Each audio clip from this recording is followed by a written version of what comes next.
It's 10 o'clock a.m. The Subcommittee on Government Operations and the Federal Workforce will come to order. And I'd like to welcome each of you who are here and have taken time out of your important day to not only join us, but to hear what I believe will be information that will be shared with the confidence that this federal government, this Republican majority, and local people need to work together on answers and the things that we are doing here today. Without objection, I may declare a recess at any time.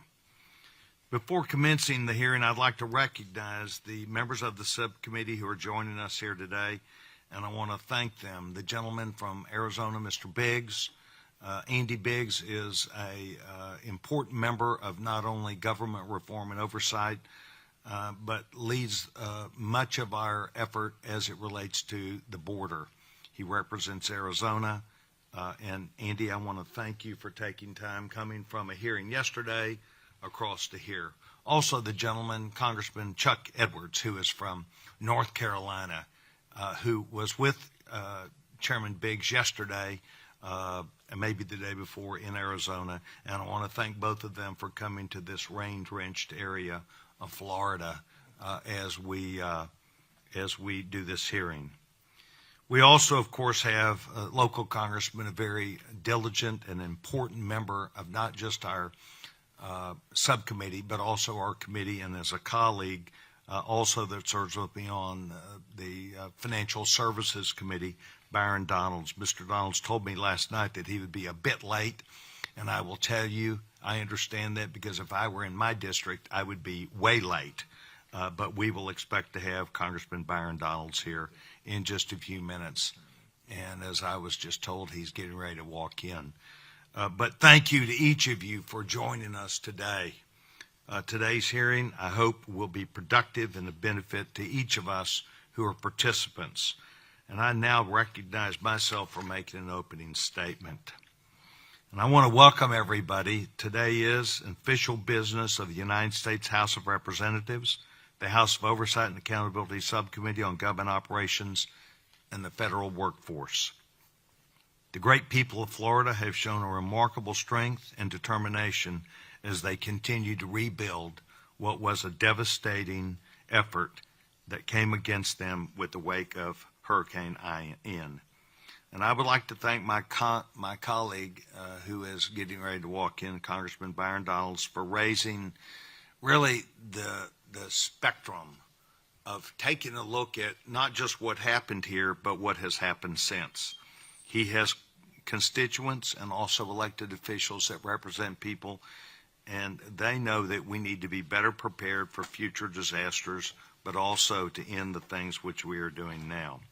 Congressman Byron Donalds is a dedicated young servant, and I have great confidence in him, and it was a request that he made of us, and so we're here. I also want to thank the men and women of agencies who have come to town, their people, hours of devotion and dedication to try and make sure that the people of this area of Florida were well taken care of. We thank the men and women of the government, the United States government, state government, local government, and cities. We gathered together after 1 year for an after-action report on behalf of the federal government's work to support local governments, businesses, families, and individual citizens. And I want to say that we have two panels that will take place today. First, with federal witnesses who will testify, and then secondly, with local witnesses who will provide their feedback that helps us. This will be a discussion of the actions that have already been taken and also that need to continue. From our local witnesses, we appreciate the chance to hear from you and believe that your story that will be told will help the federal government and certainly the United States Congress to be better prepared if and when it does happen again. I've had the opportunity to speak to each of our witnesses prior to the hearing, and I told them that I want them to know that their testimony is appreciated, and I want them to be a part of a productive conversation, a conversation that will take place whereby we can work with it and make things better.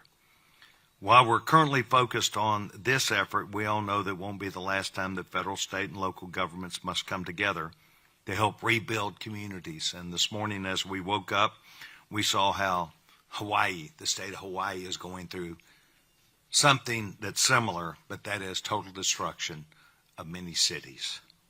Our prayers go out to them. The people who are involved are Americans, and our federal government and the United States Congress need to play a key role in what they're doing. Natural disasters are not rare, but we know that the financial loss and the size and scope of this last hurricane was huge. So I want you to know that we are committed to thanking FEMA, SBA, and HUD and other agencies, but we should not forget also our first responders, the men and women of law enforcement, the men and women of fire units and EMS. They were on the front line. They felt the brunt of this also. And part of the discussion that I heard last night from our witnesses was their need to keep those, have those people stay in affordable housing where they had been. And that's part of the discussion that will take place today. So we're delighted to be here. I want you to know that I think us being here can make a difference, but the difference that we need to make is supporting our colleague and the people of this area. And I would like to defer now, if I could, to the distinguished gentleman, Mr. Byron Donalds, for any opening statement that young congressman would choose to make. Gentleman's recognized. Thank you, Chairman. First of all, Chairman, I really want to thank you and members of the committee for coming down to Southwest Florida for this hearing. The devastation that occurred here in Southwest Florida a year ago was breathtaking. And we've been through hurricanes before here. It's something that the rebuilding effort is not something that's far from the minds of people from this part of the state of Florida, even from Florida in general. But the level of devastation from flooding in particular is something that none of us really could understand the magnitude of. Those early days post-storm were rough, but what we saw firsthand were a lot of agencies, federal and state and local, try to come together to get this area back on track. Some miraculous things occurred through that. But the one thing that's was always clear about the people of Southwest Florida was their resiliency.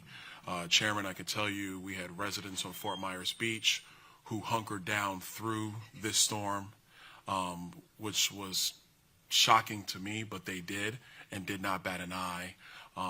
When some of them when they were asked to leave their residences, their refrain to me and to a lot of local leaders was, absolutely not. This is my home, and this storm has passed, and we're going to do everything we can to rebuild. To the people of Sanibel Island, who literally saw their entire causeway destroyed right in front of their eyes, instead of, obviously there was a lot of desperation at the time, but they had a major can-do spirit, and they were on boats going back and forth to Sanibel Island, trying to clear debris from their homes, trying to start that process of building back. People on Pine Island, as the Matt Lachey Bridge was washed out, they were on the phone with me 2 days after, basically saying, Byron, we're going to rebuild that bridge with the government or without the government. That thing's being rebuilt. That's a little bit of the mindset and the heart that has gone on here in Southwest Florida post-storm. My actions in particular, my offices, legislative activities basically ceased. They ended.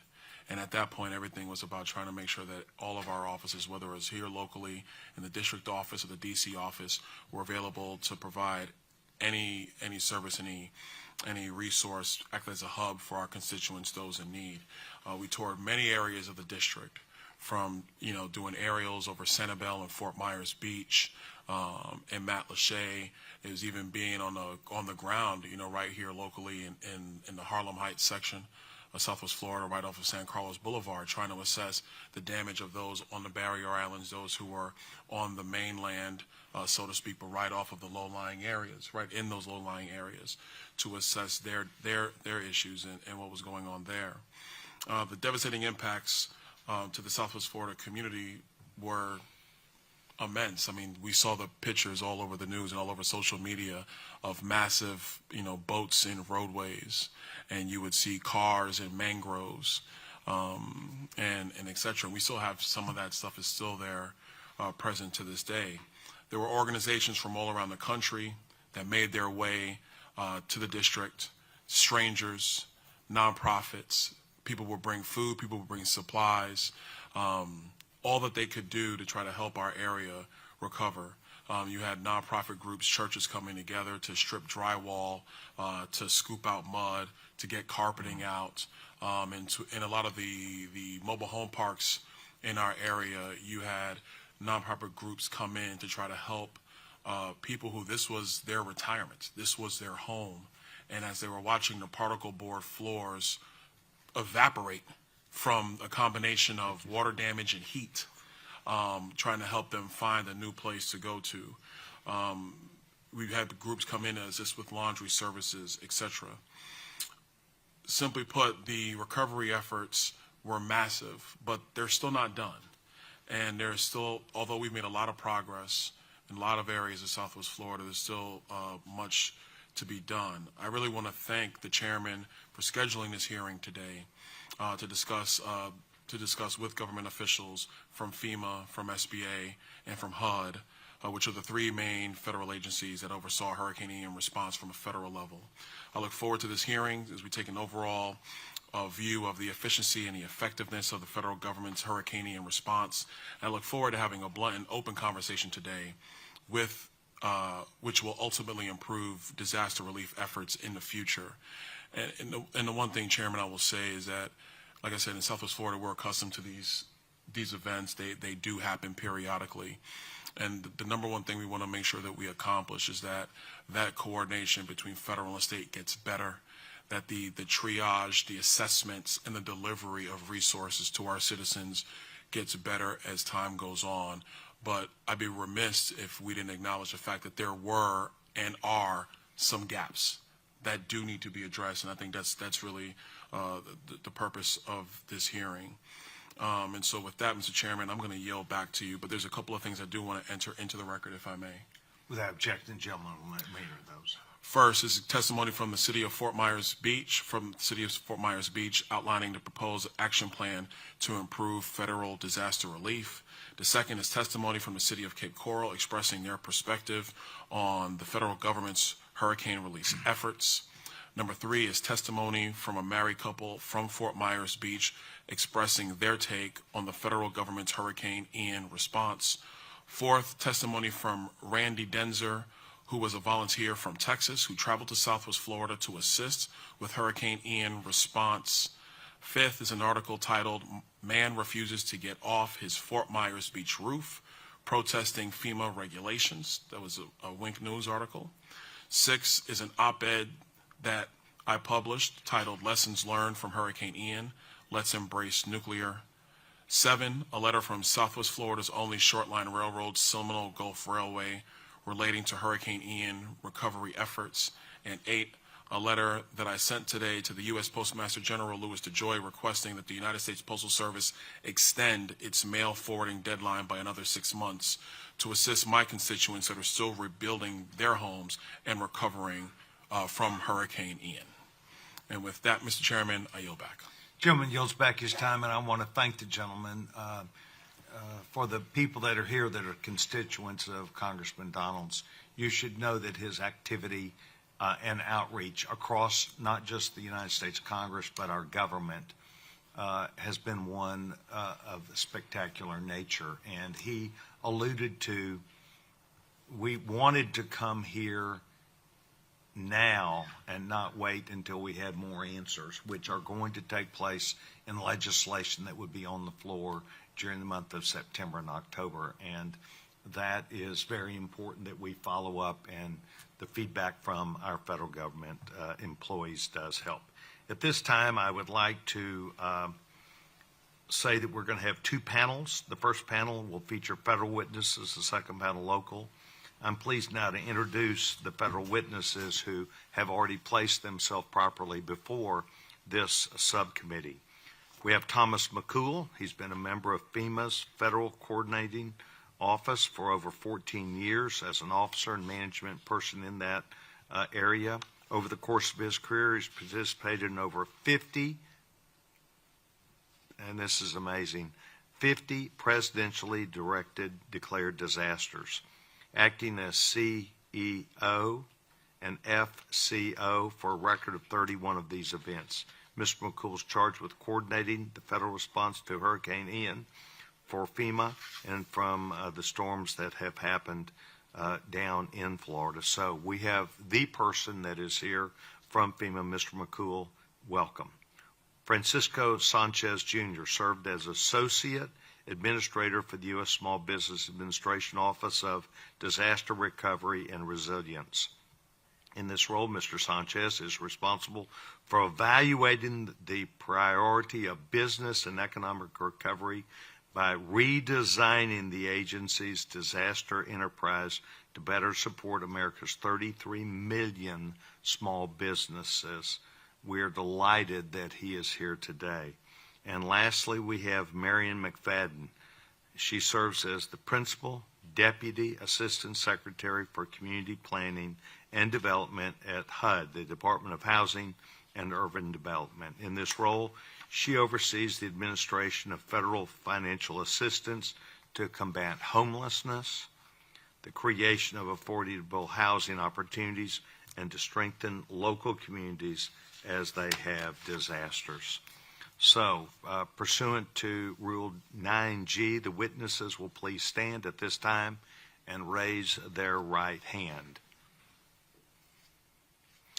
Do you solemnly swear or affirm that the testimony that you're about to give is the truth, the whole truth, and nothing but the truth, so help you God? Thank you very much. Let the record show that all the witnesses answered in the affirmative. We want you to know that we appreciate you being here today. I would like to remind the witnesses that we intend to read your testimony. We also intend to listen to you here today. It will appear in the full hearing record. I would like you to know that we typically have 5 minutes to give you. I want you to know that I'm not going to stick to that today, but that does not mean 20 minutes. What it means is that we want to allow you time to effectively present your position. I've previously spoken to you before we arrived in Florida, and I think you understand that we're trying to make this effort better as opposed to 5 minutes come and go and leave. We are not going to leave, and neither are you. So I want to thank each of you for being here. We will come first to Mr. McCool. The gentleman is recognized.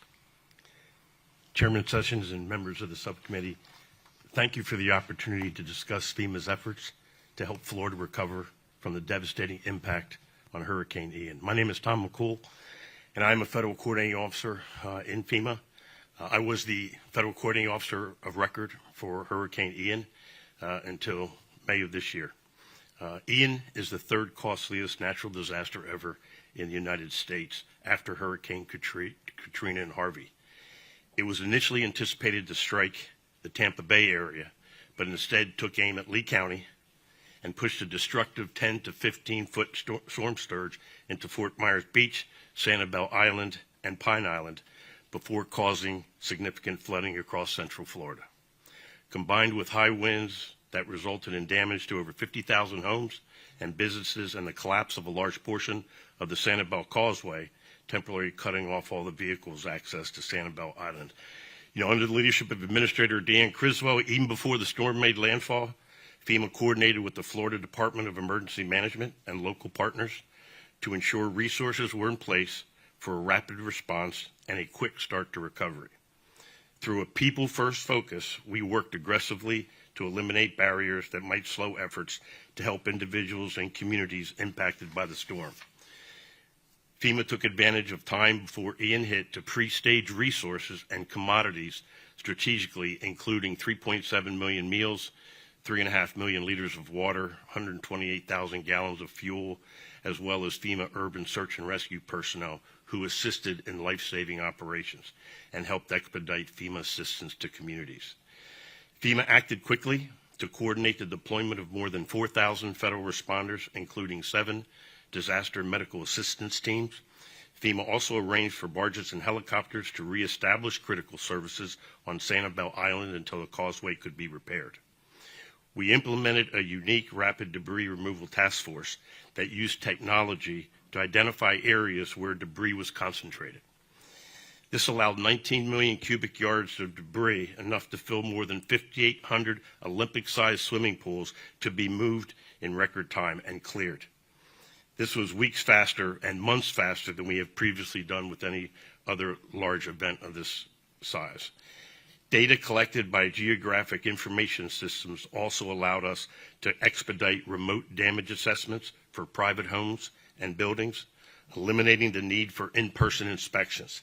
To speed delivery of assistance to disaster survivors, we completed more than 5,600 GIS home inspections that led to more than $78 million in assistance to survivors. These and other innovative solutions were critical to jumpstart recovery for impacted individuals and community. FEMA is committed to further building on this work. Now, 10 months after the disaster, more than $8 billion has been paid out to either direct financial assistance, SBA disaster loans, or flood insurance payments to help people, communities, and businesses recover. We know and I acknowledge there is still a lot of work to be done. For folks still working to get back on their feet, recovery never comes quickly enough. Housing and affordable housing remains a challenge for some survivors. We are committed for the long term, and we will be here until the job is done. Overall, FEMA has a workforce of over 22,000 dedicated employees who are battle-tested and ready to deploy at a moment's notice to any disaster.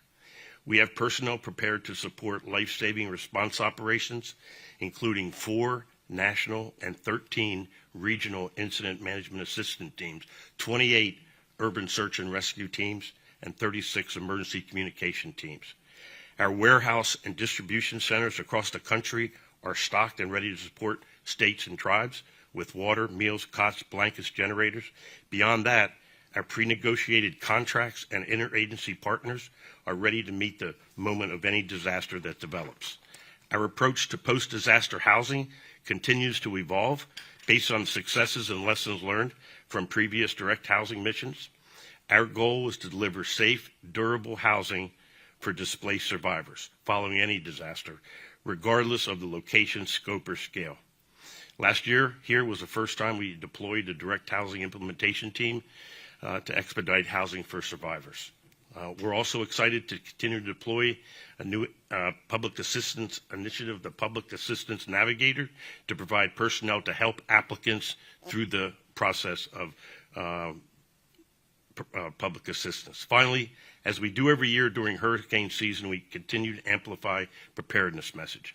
Always listen to protective action and guidance from local emergency management officials. Know your evacuation zones and routes. If told to evacuate, evacuate. And prepare to act while time is on your side. Thank you again, and I look forward to your questions. Mr. McCool, thank you very much. Mr. Sanchez, you're ready. Chairman Sessions, thank you for the invitation to discuss the Small Business Administration's actions in response to Hurricane Ian. Representative Donalds is a former member of the House Committee on Small Business. Nice to see you again. I'm Francisco Sanchez, Associate Administrator at the U.S. Small Business Administration. I oversee the Office of Recovery and Resilience. On behalf of SBA Administrator Isabella Casillas Guzman and the entire team, thank you for your support of our disaster mission and helping us to ensure that the federal government stands ready to continue our efforts here in Florida. Personally, I've spent decades in emergency management, working some of the largest security events in the nation, from 2 Super Bowls to 3 World Series, as well as providing local coordination for multiple national special security events. Prior to joining the SBA, I served as Deputy Homeland Security and Emergency Management Coordinator in Harris County, Texas. If you don't know where that is, that includes the city of Houston along the Gulf Coast. And in that role, had the privilege of serving on command staff for 4 of our nation's 10 most costly natural disasters, Katrina, Rita, Ike, and Harvey. And the most humbling points in my career have been when I've had to step in and help communities recover and rebuild, so understand the challenges that Florida is facing. And so for our part, I did join SBA in January of 2022 to help lead our disaster efforts. What is now the disaster enterprise across SBA. It is one of the most important functions that we serve, is to help lift up Americans and community in the aftermath of disaster. SBA is uniquely positioned to being able to come in and help homeowners, renters, businesses, and private nonprofits. For businesses, we provide physical damage loans. If you weren't damaged, we can also come in and provide economic injury. For example, here where tourism is a big industry, if you weren't impacted but suffering with some capital challenges, we help there as well. Today we're here in Fort Myers, the city that experienced the devastation and destruction of Hurricane Ian on September 28th of last year. As Mr. McCool mentioned, this is the third most costly storm in our nation's history, and that obviously comes with some incredible challenges.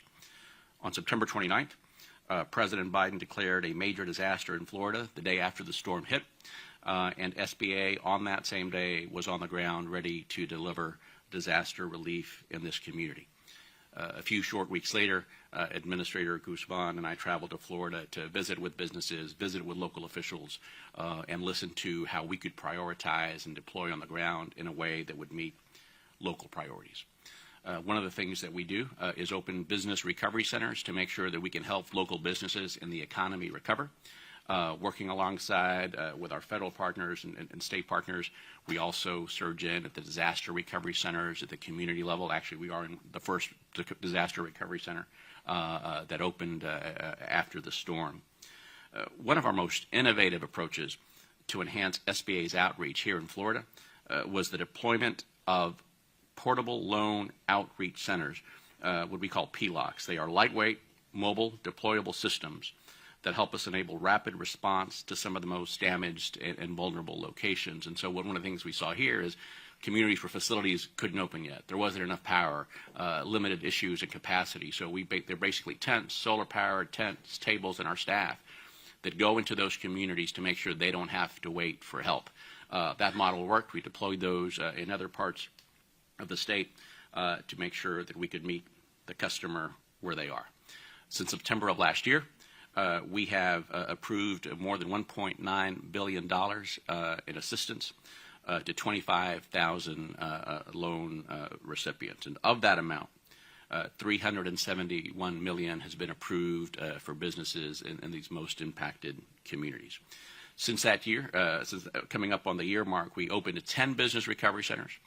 6 of those portable loan outreach centers that I talked about, and we supported 60 of the disaster recovery centers that are coordinated by our partners at FEMA and the state, and at the peak of the response had more than 250 staff on the ground spread out throughout the state, helping ensure that we could recover. Most recently, for example, as we continue that outreach, our team made more than 14,000 calls to businesses by telephone to try to touch those survivors, engage with them, and let them know that we're still here and that we continue to help. And we will continue that effort. Both the President and Administrator Guzman made it clear that we would be here as long as it takes.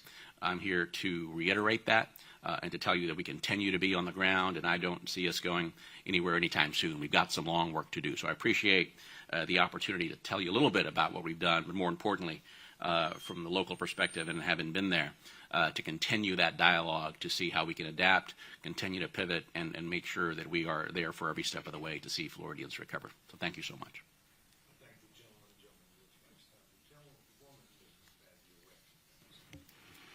Thank you. Chairman Sessions, other distinguished members, my name is Marion McFadden. On behalf of Secretary Marcia Fudge, thank you for the opportunity to testify regarding HUD's efforts to assist communities impacted by Hurricane Ian and other disasters. I serve as the Principal Deputy Assistant Secretary for the Office of Community Planning and Development, which provides about $10 billion annually to communities across the country and has allocated more than $10 billion in the last 3 years alone for recovery from the worst disasters. Personally, I first engaged in federal disaster recovery efforts in the aftermath of 9/11. A decade later, I served as the Chief Operating Officer and Acting Executive Director of the Hurricane Sandy Rebuilding Task Force.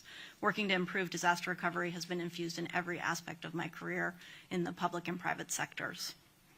Whether it's after a hurricane, fire, tornado, or other catastrophic event, no two disasters are alike, but the people whose lives are affected all need the same thing, a safe and secure place to call home. After Hurricane Ian, we worked across HUD to provide a comprehensive response. We protected impacted homeowners by providing a temporary moratorium on foreclosures of mortgages we insure and made additional capital available. Additionally, to allow homeowners to finance the repair or replacement of damaged homes, HUD made insurance available for both mortgages and home rehabilitation. After terrible disasters like Hurricane Ian, we know that everything has changed for impacted communities. We don't hold grantees to the plans that they made before disasters to spend their annual funds, because we know that priorities shift toward recovery. In October, I provided a package of waivers for formula allocation programs to accelerate Florida's recovery. For example, we waived the home program's matching requirement for new construction of affordable housing. HUD established a disaster technical assistance team of national experts to supplement the work of our permanent Florida staff. Secretary Fudge then announced the inaugural round of funding for the Rapid Unsheltered Survivor Housing Program, or RUSH. RUSH was created to address homelessness by filling in gaps for individuals who may not be eligible for other federal assistance.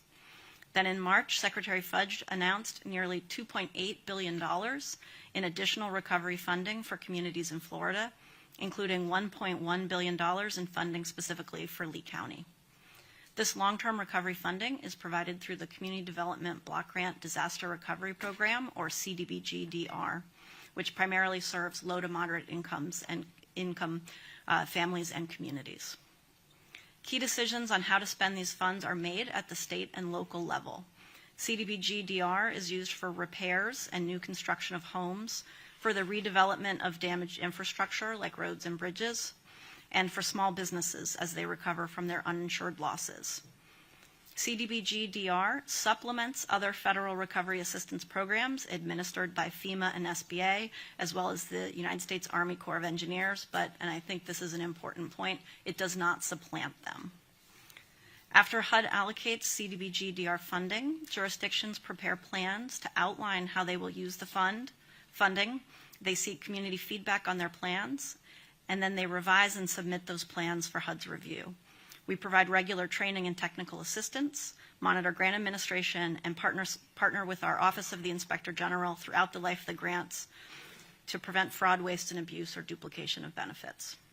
Communities receiving this funding routinely praise its flexibility, the long-term nature of the assistance, and the high levels of community engagement. They deeply value CDBG-DR in the ability to fill the gaps that are left by the underinsurance and limited emergency response dollars. However, we often hear that these funds do not reach communities quickly enough. HUD research demonstrates that it takes about 1.5 years from the time of a disaster until the first CDBG-DR dollar is spent on recovery efforts. Recently, for the first time, HUD asked the public for feedback on how to simplify, modernize, speed up, and more equitably distribute CDBG-DR funds. We received hundreds of recommendations and will make changes administratively to further strengthen our disaster recovery efforts. However, the delay in assisting communities stems from the fact that there is no permanent, reliable framework for this aid. CDBG-DR lacks both standing statutory authority and an annual appropriation. As of January 2023, Congress appropriated a cumulative total of almost $100 billion for the CDBG-DR program through individual supplemental appropriations. The President, the HUD Office of Inspector General, and GAO recommend permanent authorization of CDBG-DR as a way to remove uncertainty about what resources will be available to allow communities to better plan recovery activities and quickly deliver assistance. In conclusion, at HUD, we are all committed to supporting Florida communities through their entire recovery, and I look forward to any questions you may have. Thank you.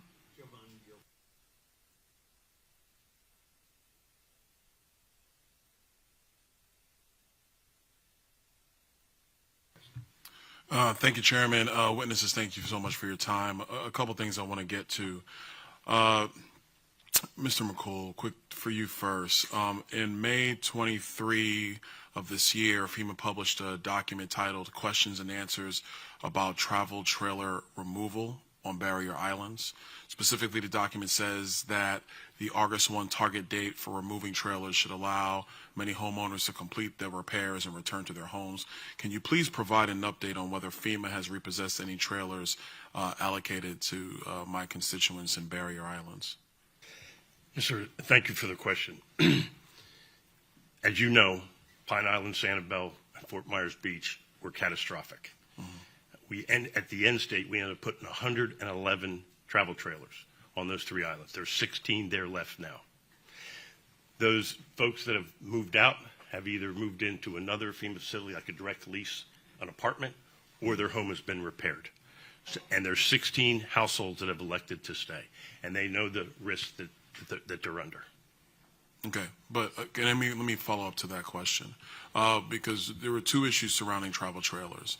The first was the initial deployment, which, in my view, took forever and a day, considering the fact that we had people who were instantly displaced. The second concern was there was a concern with FEMA around FEMA's regulation about putting travel trailers in a flood zone, but Southwest Florida, we're in a flood zone for the most part. So can you speak specifically to the initial delay and to the regulatory issues surrounding FEMA's position around travel trailers in a flood zone, considering the fact that the disaster area is in a flood zone? There's a myriad of regulations and policies that we work through. The bottom line is, if there is no practicable solution, we were allowed to put, after intense coordination with the local building official, floodplain manager in each community, travel trailers or manufactured housing units in a special flood hazard area. So of the 1,335 units that are in, 933 are in a special flood hazard area. And 111 were placed out on the 3 islands, and like I said, 16 remain now. We did, the good news is, every household has a housing solution. We will complete the housing mission at the end of this month. All right. Specific to that, though, can you speak to the timetable between requests for housing assistance from a residence in a special flood area to the time when FEMA actually made the determination that they could place trailers in the special flood area? Like, how much time are we talking about? It was about 45 days. Okay. What are the regulatory concerns surrounding FEMA taking 4 to 5 days? Not even so much the regulatory concerns. What are the procedural concerns around it taking FEMA 45 days to make such a declaration? Like, internally, is there an issue around process time, approval stage? Is it highly bureaucratic? Do you have to get authorization from the Director of Homeland Security? Is this an internal FEMA matter? Like, walk me through that. Why does it take 45 days? Because understand, from my vantage point, I got residents who are out of a house. The first couple days, they're trying to figure out what's going on. Then they make a request, and then they're waiting 45 to 60 days, and I will add, Mr. McCool, sometimes longer than that. Mm-hmm. So walk me through the internal process of FEMA, and what would be your recommendations on how to repair that for the future? Well, you know, because you've been in them, and I saw you in many of the shelters. From the shelters, we had transitional shelter assistance. Think of hotels in 3 states, and we had thousands of households in those transitional shelter assistance waiting for a temporary housing solution, whether it be a travel trailer, mobile home, direct lease, or a multifamily repair. We worked through, in 45 days, the regulatory and policy requirements. And I don't think we could have worked any faster. And the bottom line is we have to keep people safe. We don't want to put people at risk. And so we did a very deliberate flood risk analysis, both for the 3 islands and every county that was affected. And we had a direct housing mission for. And that took about 45 days. So I'm confident that the units that are placed are safely placed in a special flood hazard area, which we don't usually do. This is a unique situation. Okay, but I'm going to follow up to that follow-up. I'm confused because FEMA already draws basically the flood maps for the United States. So FEMA already has an understanding of what are your baseline flood zones, your high-risk flood zones, et cetera. So that data already exists. So let me ask it this way. What would you say, what would you recommend to Congress to essentially alleviate or to make it far more streamlined the regulatory burden you're under for making these disaster decisions? Because the number one thing we want to make sure occurs is that the Federal Emergency Management Agency can be depth and flexible enough to respond to emergencies in real time, not go through regulatory checks while people are struggling in real life. So what would you recommend to us in terms of what are the regulatory or statutory changes FEMA might need so that we don't have to go through, for lack of a better phrase, a bureaucratic workflow like this in the future? The regulatory requirements that we have now, I think, are effective to keep people safe, and we put units safely in a floodway. Yeah, but Mr. McCool, so let me paint this picture for you. It is now October 24th. You're a month displaced, 28 days. You're in a shelter. You're not quite sure what is going on. It is still hot here in Southwest Florida. How are you safe? Or better yet, let's say you're not in a shelter. What if you're somebody who's still living in their structure because they choose not to go to a shelter because they don't want to leave their property behind? How are they more safe living in their house that is damaged by storm while FEMA's going through a process to establish if whether a travel trailer can sit in their driveway on Fort Myers Beach, where if you just walk down the street of Fort Myers Beach, although there was a ton of debris all over the place, as long as you clear the pad, the trailer can sit there. Like, walk me. That's what I'm trying to understand. And as I ask that question, I'm saying that not from, with all due respect to my staff, not a list of questions my staff has. That's talking with people who are on the ground day 1, day 10, day 25, trying to figure out where is the housing mission with respect to FEMA. We're now in August. So, okay, the housing mission, to your words, are about to be finished, but the storm was 10 months ago. Sir. So that's what I'm trying to ascertain. I don't know if you can help me with that. Every case is different. We talk to each survivor 22 times before they go into a household. Access and functional needs, family composition, the placement of the unit on your private site, or getting a commercial park, removing the debris, identifying a group site, all that takes time. Okay. Let me ask you this. What are some examples of unintended consequences that FEMA has experienced based on specific United States Code provisions passed by Congress over the years? You've been doing this a long time.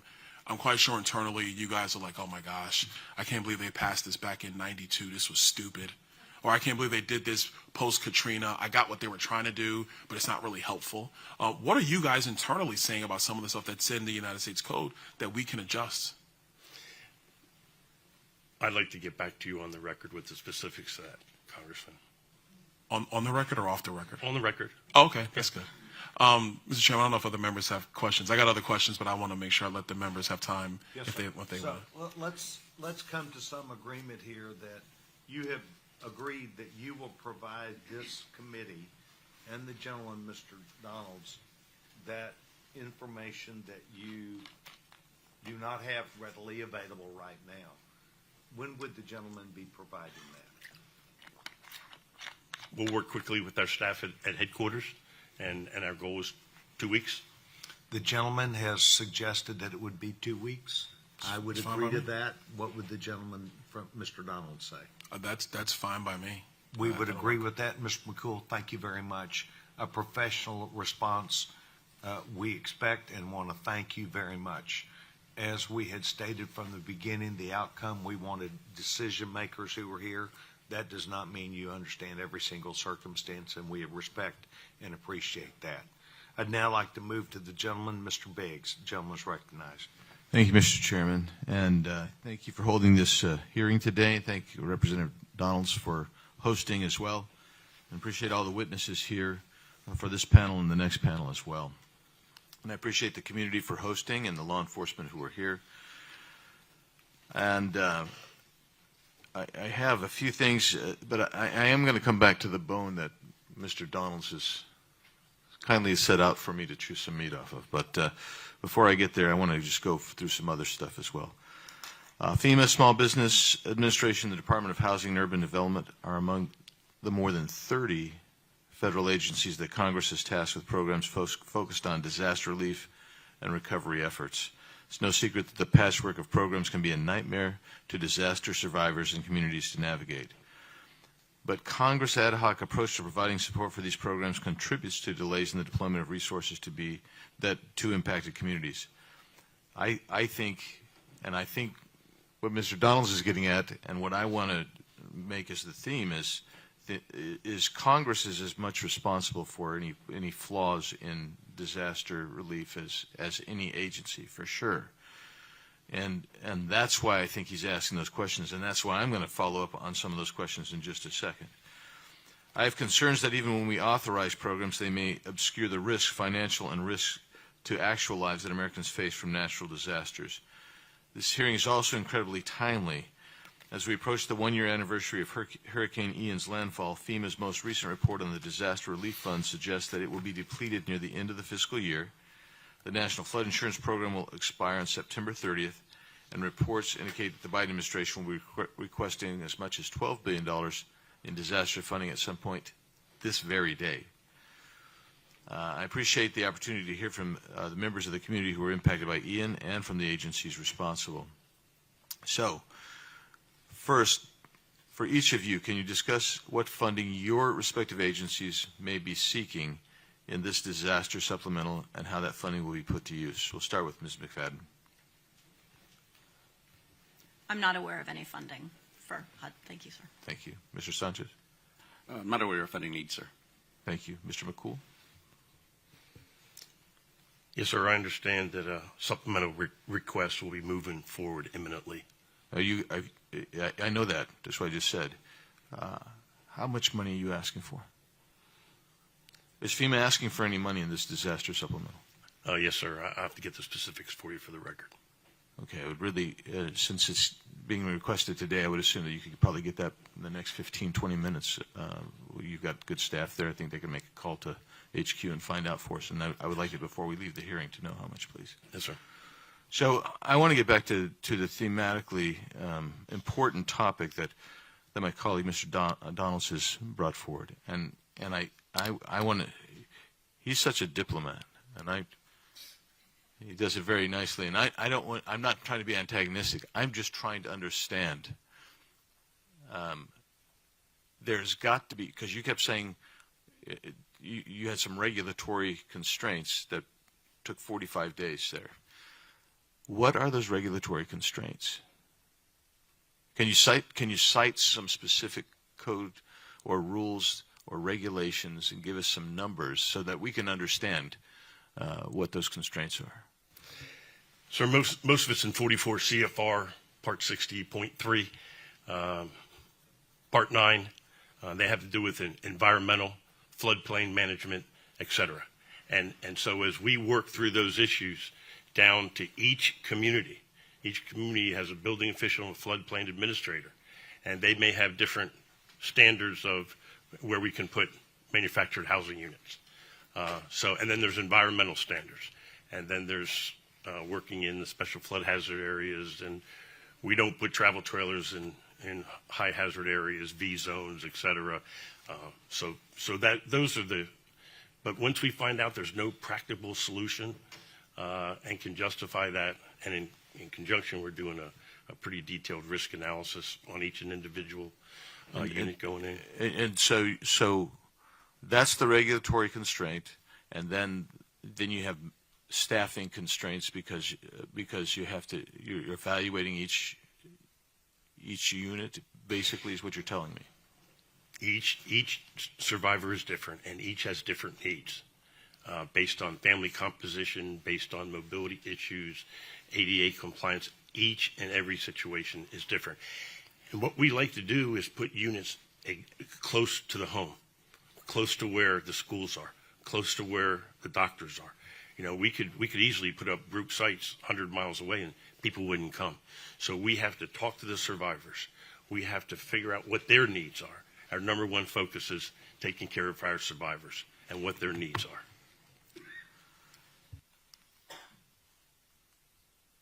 Ms. McFadden, I'm going to leave that to come back to Mr. Donalds at some point. I don't even have any time to yield to you, Mr. Donalds. If I did, I'd be yielding some time to you, but I'm over. But the chairman he's really relaxed on the rules today, which is I'm grateful for. So, Ms. McFadden, in your written testimony, you mentioned that it takes around 18 months from the time of a disaster until the first CDBG-DR dollar is spent. This is, of course, assuming that Congress even appropriates funding. And this is a critical issue. This is one of the issues that I want people to understand. There are 1,200 unauthorized programs, departments, and agencies in the federal government today, accounting for over $500 billion of spending, even though those programs are not authorized, including what we're talking about today. And in September, if we don't do anything more, that'll increase to over 1,500 and approach $1 trillion in spending that's going to unauthorized programs. What problems incur because Congress has failed to act to reauthorize the program, Ms. McFadden? Thank you for the question. The first problem is when the worst disasters happen, my counterparts at other agencies immediately start moving funding, start working with survivors. We wait and hope, for the most part, that funding will be made available. Because we do not have a permanently authorized program, we have been advised by our lawyers that we can't write regulations. So it's unclear to communities if they get the funds, what the rules will be. And so they have to... Can I just interrupt you on that point just for a sec? Because there is no authorization, you can't write the rules, and so every disaster has a different set of rules. We have to publish... Provided you get the money and authorization. Exactly right, sir. We have to publish the rules as a Federal Register notice. So we have heard from communities in jurisdictions that have had multiple years of funding how frustrating it is to have to track back to old Federal Register notices to try to understand the rules as they're administering multiple grants, which may change over time. The benefit to that, going back many years, was that we could take lessons learned and apply them. But now that we have been in this business of doing disaster recovery for many, many years, every year or every other year, we know that we are ready for a permanently authorized program and a real rulemaking process to remove that uncertainty. Thank you, and I'm way over time, but I'll just tell you that gets back to my part of this theme is that Congress has as much to shared blame as any agency does, and Congress better step up and get itself together, not just in this area, but in those 1,500 programs, departments, and agencies. We need to determine if we're going to authorize them or not and get the work done on that. I'll yield back. Thanks. Gentleman yields back his time. Thank you very much. The gentleman from North Carolina, Mr. Edwards, is recognized. Thank you, Mr. Chair. All of you, thanks for being here. Representative Donalds, thank you for bringing this together. I think all of us on this panel experience natural disasters at one time or another. And so while I know that this hearing is very centric to South Florida, it will have implications for us around the country. So thank you for helping convene us. Mr. McCool, just real quick, Mr. Donalds had asked a question about regulations that might need to be looked at, and you said you'd get back to us in 2 weeks. This panel is certainly amenable to that. I'm just curious, why would you not have those answers available today? Why would it take 2 weeks to pull those together? Sir, I've been laser focused on Hurricane Ian for the last year, and prior to that, I'm a field person that manages the response to and recovery from disasters. And I understand that. With all due respect, because you've been dealing with that Right. for, let's say, the last 10 months, it seems to me like some of those would be top of mind, and I just find that very curious that you would need to say you needed 2 weeks to pull that together. That and because I've got limited time and I want Mr. Donalds to have as much time as possible, I'll move on to my next question. All of you had mentioned that, and I think we all agree, every disaster is different, but it seems like there are an awful lot of similarities. Hard winds come through, buildings get destroyed, houses get destroyed, businesses get closed, streets get flooded, utilities go out. I mean, there's a lot of similarities that should not catch us by surprise. And so I'm just curious, after hearing you say or remind us that every disaster is different, how would you say that this disaster has been different than others that you have dealt with in the past? And I'd appreciate an answer from each of you. Ms. McFadden, we'll start down here. I would just highlight the coastal nature, the impact of so many folks living along the water and close to waterways. So in terms of thinking about resilience going forward, we need to be thinking about building up and thinking about elevation standards because it seems impracticable to try to move people very far away from the coast. All right, thank you. And so that strikes me by surprise because there's coastal nature, it appears to me, with most every hurricane that we experience. Mr. Sanchez, how is this disaster different than those you've seen in the past? Congressman, I appreciate your point. I think there are some similarities. I think we come in from a local perspective with some humility. You see one hurricane, you've seen one hurricane, but there are some similarities across that. And one of the things we continue to see across the board is we have more disasters, 18 separate billion-dollar disasters last year, 7 this year. Unfortunately, we'll probably break that record. Is we have an expectation from our constituents that we improve the sequence and that we better and quicker at delivering those resources. And how we bring in from our SBA, for example, our whole of SBA to that to be able to meet those growing needs. And so for us, I think one of the things that's been exciting is bringing the whole of SBA approach. We see here in this community some of the challenges on the coast where I come from is how do we also move recovery and time that to resilience as someone is rebuilding. We're starting hurricane season now, so we want to make sure they're more resilient for the storms ahead as well. Thank you. And so in the interest of time, I'm going to move on. I'll let you off the hook, Mr. McCool. I'm going to move on to my next question. Is there a regular process after a disaster like this where multiple agencies drop back after the fact and talk with one another to do a formal after-action review? I mean, it obviously requires a lot of coordination between multiple agencies. I'm just wondering, is there a formal process in place for you to do that? And if so, has that taken place yet after this disaster? Mr. McCool, we'll start down here. Yes, sir. Thanks for the question. We currently have 7 other federal agencies in our JFO right now. So we have, and they're focused on the long-term recovery. Matter of fact, we are doing a pilot program with SBA. We have 20 SBA staff looking at the long-term recovery for this disaster, which was catastrophic. So yes, of the 4,000 staff from the FEMA side that were deployed, each of them have formal AAR processes and lessons learned that they do. And we coordinate with our other federal agencies. And is there a report provided to Congress or some other entity after this review is completed? Our report is forwarded to headquarters. I'll have to get back to you to see if it's sent to Congress, sir. All right, thank you. I'd like to ask one more question real quick because this has implication to us in the mountains of western North Carolina where one of the most recent disasters for us was complicated by what has been described to me as a over-complicated application process. Is there anything, have any of you heard that before? And is there anything being done to streamline the application process? Mr. McCool, probably you would be most appropriate to answer. Yes, sir. Yes, sir. I've heard that. One of our administrators' goals, top priority, is to reduce paperwork and streamline the application process for survivors so they have access to our programs.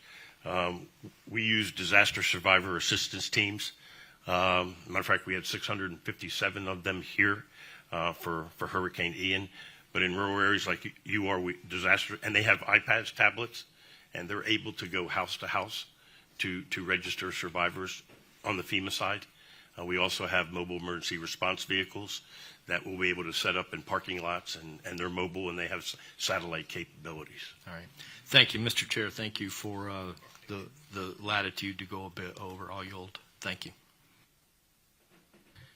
Gentleman yields back time. I'll now yield myself time. It's easier when you play the position I do because you can hear the responses. And I want to go back to some of the things that all three of our members have brought up. It may be rehashing.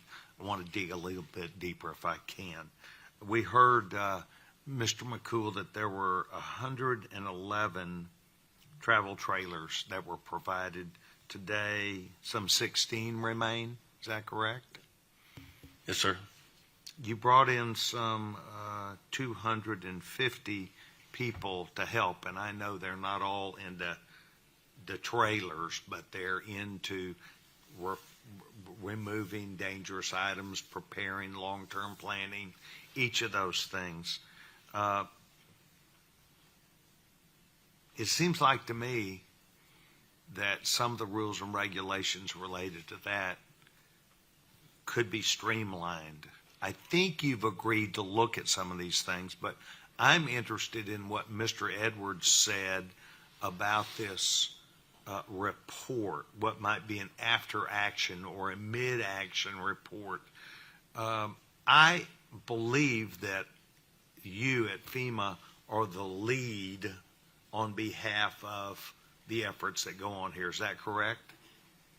For the temporary housing mission? Yes, No, sir, I'm sorry. Let me go back. Got the housing. Is there a lead for the federal government from Article 2, which are these agencies? Is there a lead person who is in charge of or was in charge of coming down and coordinating the response on behalf of the federal government? Sir, I was the federal coordinating officer, and my responsibility is to lead the response and coordinate recovery efforts, so that would be me. And this is what I'm suggesting. So, in my opinion, FEMA, you would be that lead coordinator. Yes, sir. That means that you would be responsible with some sort of a battle plan, so to speak. You would coordinate with SBA, you'd coordinate with HUD, you'd understand these other agencies that were involved. Yes, sir. And you believe that that response that you've got may or may not exist, that report, and it may or may not have gone to Congress? I don't know if it's gone to Congress, sir. I will check and get back to you for the record. But one exists.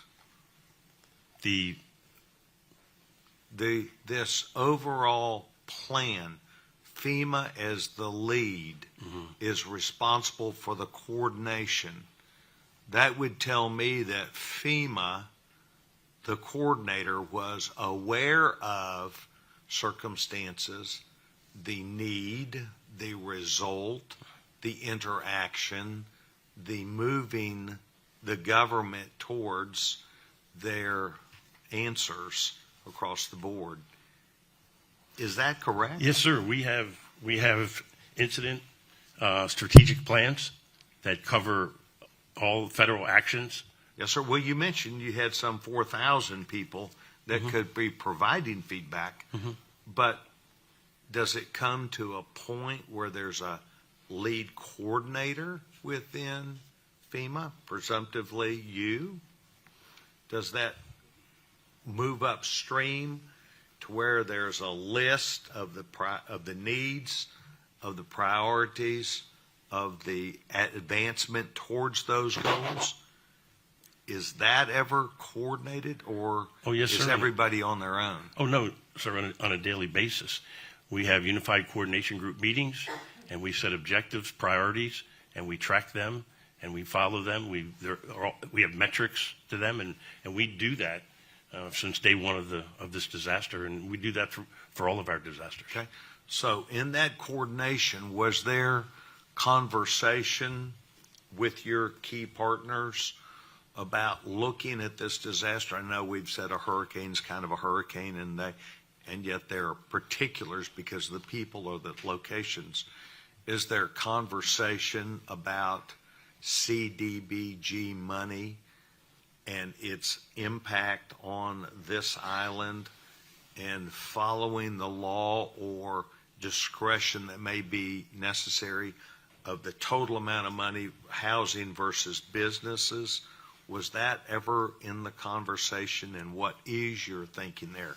The reason why I say this, because I come from the business community in my background, and the business community has to have businesses back up if they're going to provide what could be revenue to the city or to the organization to make sure it continues. What was your evaluation as the lead of this group of trying to coordinate that recommendation versus the guidelines?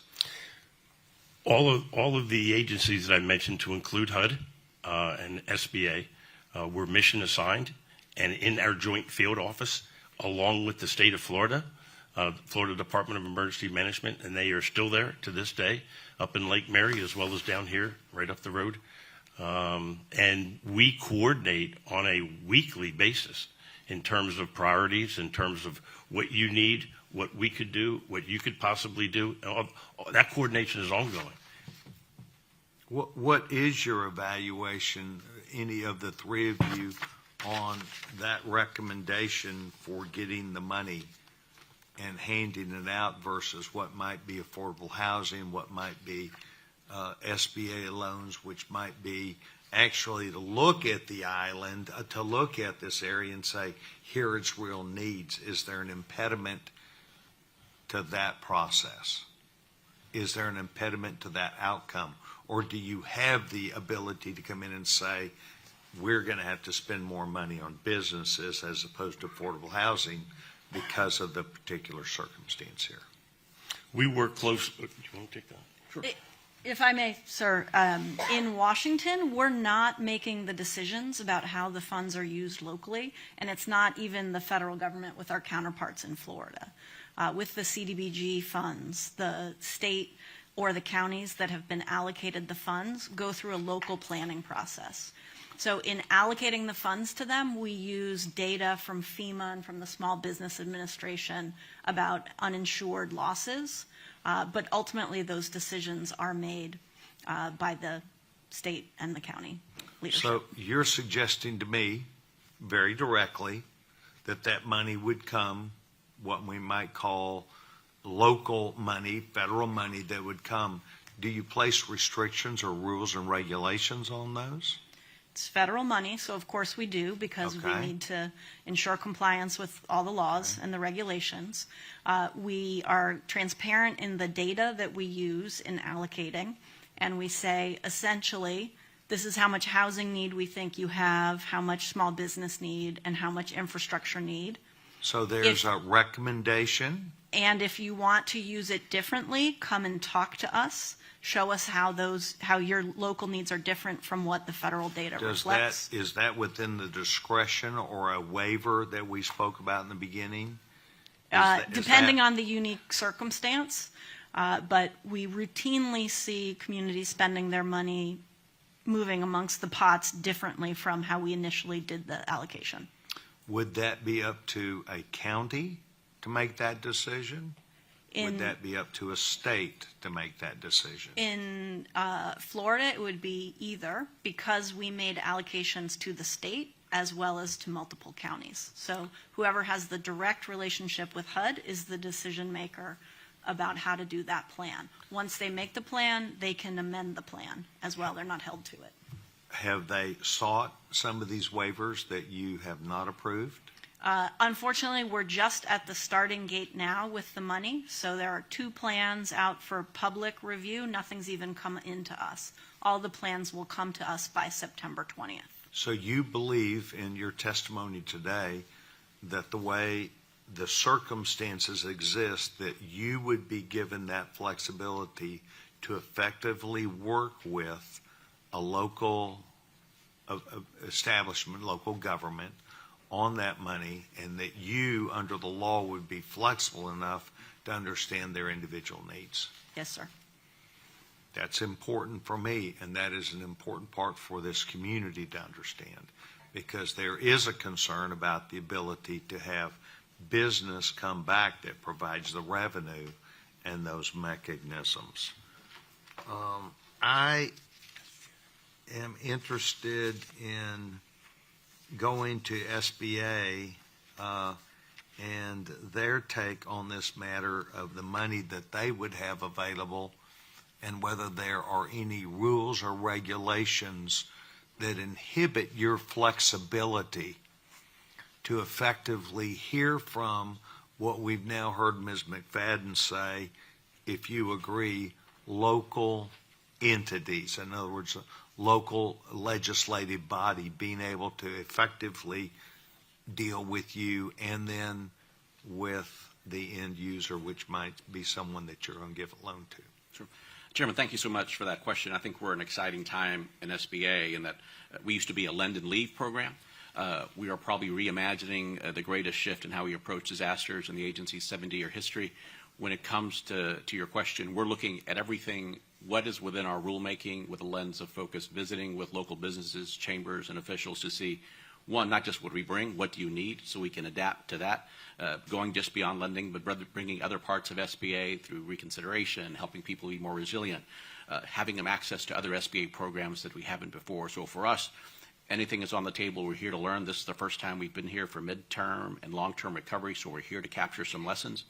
And I do appreciate the question in terms of some barriers, because we do have an ask in terms of what can be done from our partners in Congress and elsewhere.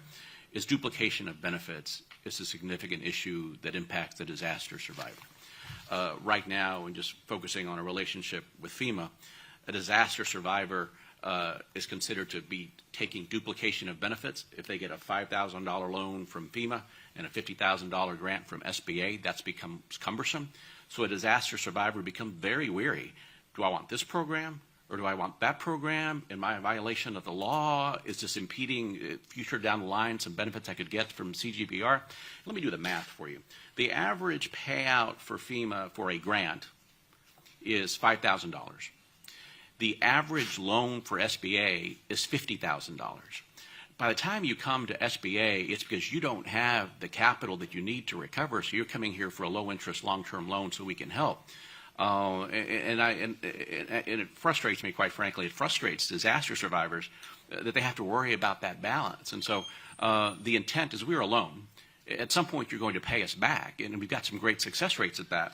At the end of the day, the $5,000 that FEMA grants a disaster survivor, whether it's exactly that $5,000, or at some point that $5,000 over that 30-year loan is coming back. And so our goal is to put as much capital on the ground in the hands of disaster survivors to be on the ground quicker, to rebuild quicker, and to get our economy moving back quicker. That's the single greatest thing that I think Congress can do right now in terms when it comes to that front end of disaster, to help unleash the power of both those programs and make it less complicated and less cumbersome for someone that's going through a very bad day post a disaster. Well, I did hear you allude to trying to make decisions about which program you might want. And then I heard you say that Congress might want to streamline some things. What would you want Congress to streamline? What authority would you like for us to give you? Authority may be discretion. Authority may be the law. Authority may be a time frame. What specifically would you say? Because you're talking to members of Congress here who are in the direct line of sight to try and fix these things. My ask most simply is this: write into the law that a loan from SBA and a grant from FEMA is not considered a duplication of benefits. That is the one single piece in law for us at the front end is complicating the life for disaster survivors. We're doing everything we can within our rulemaking to better customer service, get on the ground quicker, be here longer. But that is the single most impactful thing Congress can do, is make sure that the FEMA grant and SBA loan together are not considered a duplication of benefits. Thank you very much. Does any other member seek time? Round two. Gentleman from Florida, Mr. O'Donnell's recognized. I'm back again, I see. Thank you, Mr. Chairman. Real quick, Ms. McFadden, a quick follow-up to a conversation you were having with the chairman around CDBG DR awards. I want to clarify this. In the instance of where we are, let's say Lee County, Florida, would Lee County, Florida have essentially the unilateral authority to make adjustments to an award in CDBG DR money if, in light of their work plan that they provide to HUD, that they realize in actuality there are adjustments that do need to be made? Do they have that authority to make that decision? Not unilaterally, sir. We need to have some conversations to understand why the current needs of the community aren't what we reflected. So per statute, 70% of the funds have to primarily benefit people in communities that are up to 80% of area median income. So if there's any hope to do other than primarily benefit low and moderate income people, that's definitely going to require a waiver.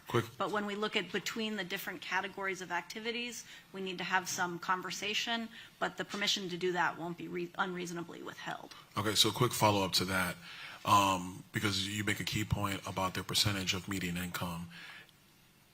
If the county or counties or state, and this is a more broad question throughout the country of this kind of a program, if the determination is made that key infrastructure improvements are critical to the livelihood of said residents, is HUD open to that interpretation of disaster recovery awards under HUD? Historically, we have granted waivers when to serve low and moderate income people, you have to do something that's going to serve all the people, for example, doing infrastructure repairs. Okay, thank you so much for that. Mr. Sanchez, missed you the last time, I'm back. Obviously, we do understand here about SBA disaster recovery awards. You stated in your testimony that $1.9 billion was approved by SBA. I'm going to assume when you said the impacted area or highly impacted area, $371 million, that's, for argument's sake, let's say it's specifically to the Barrier Island region here in Southwest Florida. Is there a disconnect between loan approval and loan disbursement? And the reason why I ask that is because I've had several constituents who were frustrated with SBA, that SBA would give them an approval for the loan, but disbursement is at some time off in the future that SBA never told constituents when disbursement was going to occur. And the reason I ask that is, recovering banker, if I approve a loan, like next day, we're dispersing funds. So can you speak to that? Sure. Just a point of clarification, the $1.9 billion is for the entire disaster. The $371 million is for businesses specifically. Typically, lending works out 80% homeowner renters, 20% businesses. Fair enough. But in disbursement, there is a disconnect, and I think we're tackling that.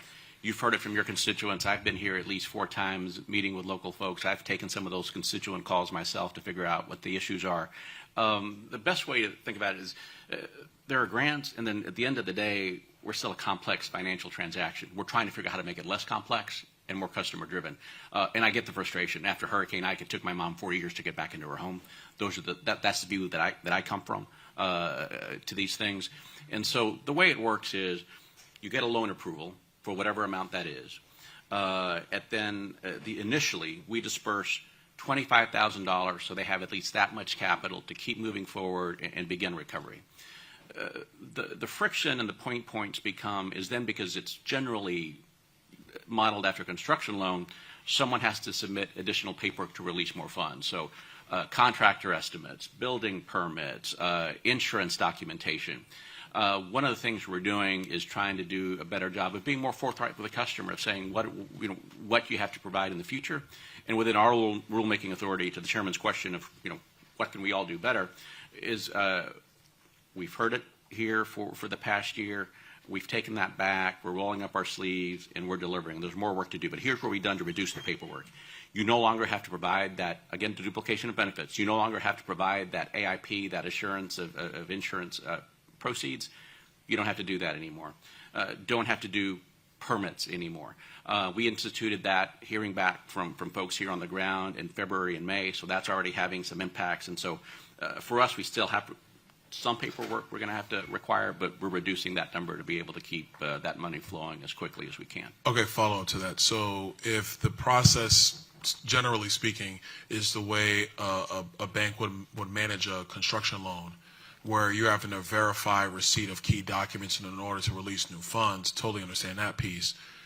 Broader question, does SBA have the manpower in order to effectively manage that when you have tens of thousands of newly approved recipients coming in all at the same time trying to get disbursements?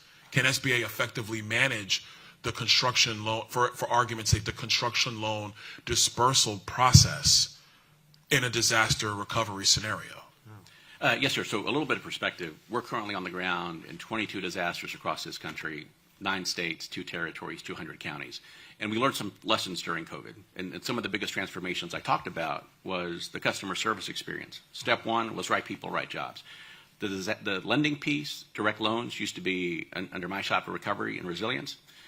We've moved that now to capital access. They do lending day in and day out. So right people, right jobs. They've got the skill, they've got the talent, and a step to Mr. that. Sanders, real quick, it's not about talent or skill. It's manpower and scalability.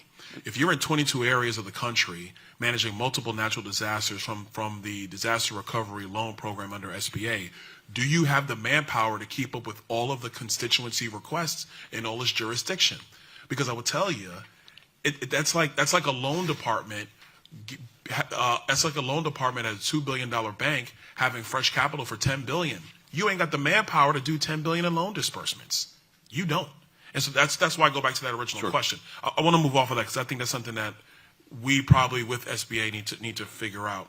I want to talk inspectors, Mr. McCool. Got to come back to you. In a letter that was sent on March 21 and 23 to Administrator Criswell, I sent requesting 2 additional program delivery managers, 1 additional task force lead, 2 additional site inspector crew leads, 12 additional site inspectors for Cape Coral, Fort Myers Beach, and Sanibel. 5 months later, still no response from the administrator. Me. It's like, I don't even have a response from the administrator 5 months later. Why? What is the issue with inspectors being able to be deployed to our area? Because I'm quite sure you understand it's hard for my local government officials to get infrastructure projects up and running if I can't even get a FEMA inspector down here to approve what my locals have already inspected, basically to sign off that it's good to go for rebuilding. So what's the status and why the backlog and why is it so difficult for us to be able to get FEMA inspectors in to just sign off on the work that my local governments have been doing for our infrastructure projects to get rebuilt and back on track? Thank you for the question. I will track down the response to that letter. I can tell you on the ground we have 150 inspectors. Here we have 50.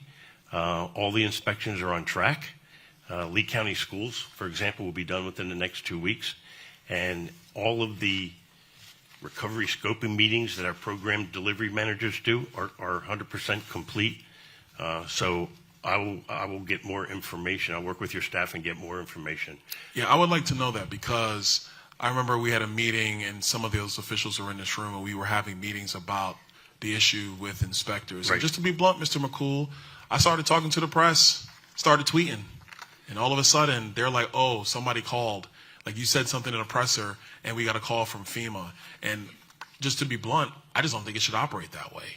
Regardless of who the member is or what the constituency is, if they need to be able to get those inspectors into the area in almost in a strike force type of response, then that's just what needs to be figured out. And again, that kind of goes back to one of my earlier questions about what are the statutory refinement that needs to happen from Congress. Last question, Mr. Sanchez, Mr. McCool, thanks so much for all the witnesses being here. Last question, and Mr. Chairman, thank you for your indulgence. Yes. Last question on this, the runaround. A lot of my constituents have had issues with paperwork fiascos, something's not being spelt right, having to get another document, the initial decline or the initial disapproval they will receive from FEMA or SBA, and then being told actually in this very building that you're going to get an initial decline. That just means you have to go back and go through all the things that went wrong and then reapply. What needs to happen to stop that from occurring? Because when people are in a disaster recovery mode, They don't have time to check every dot.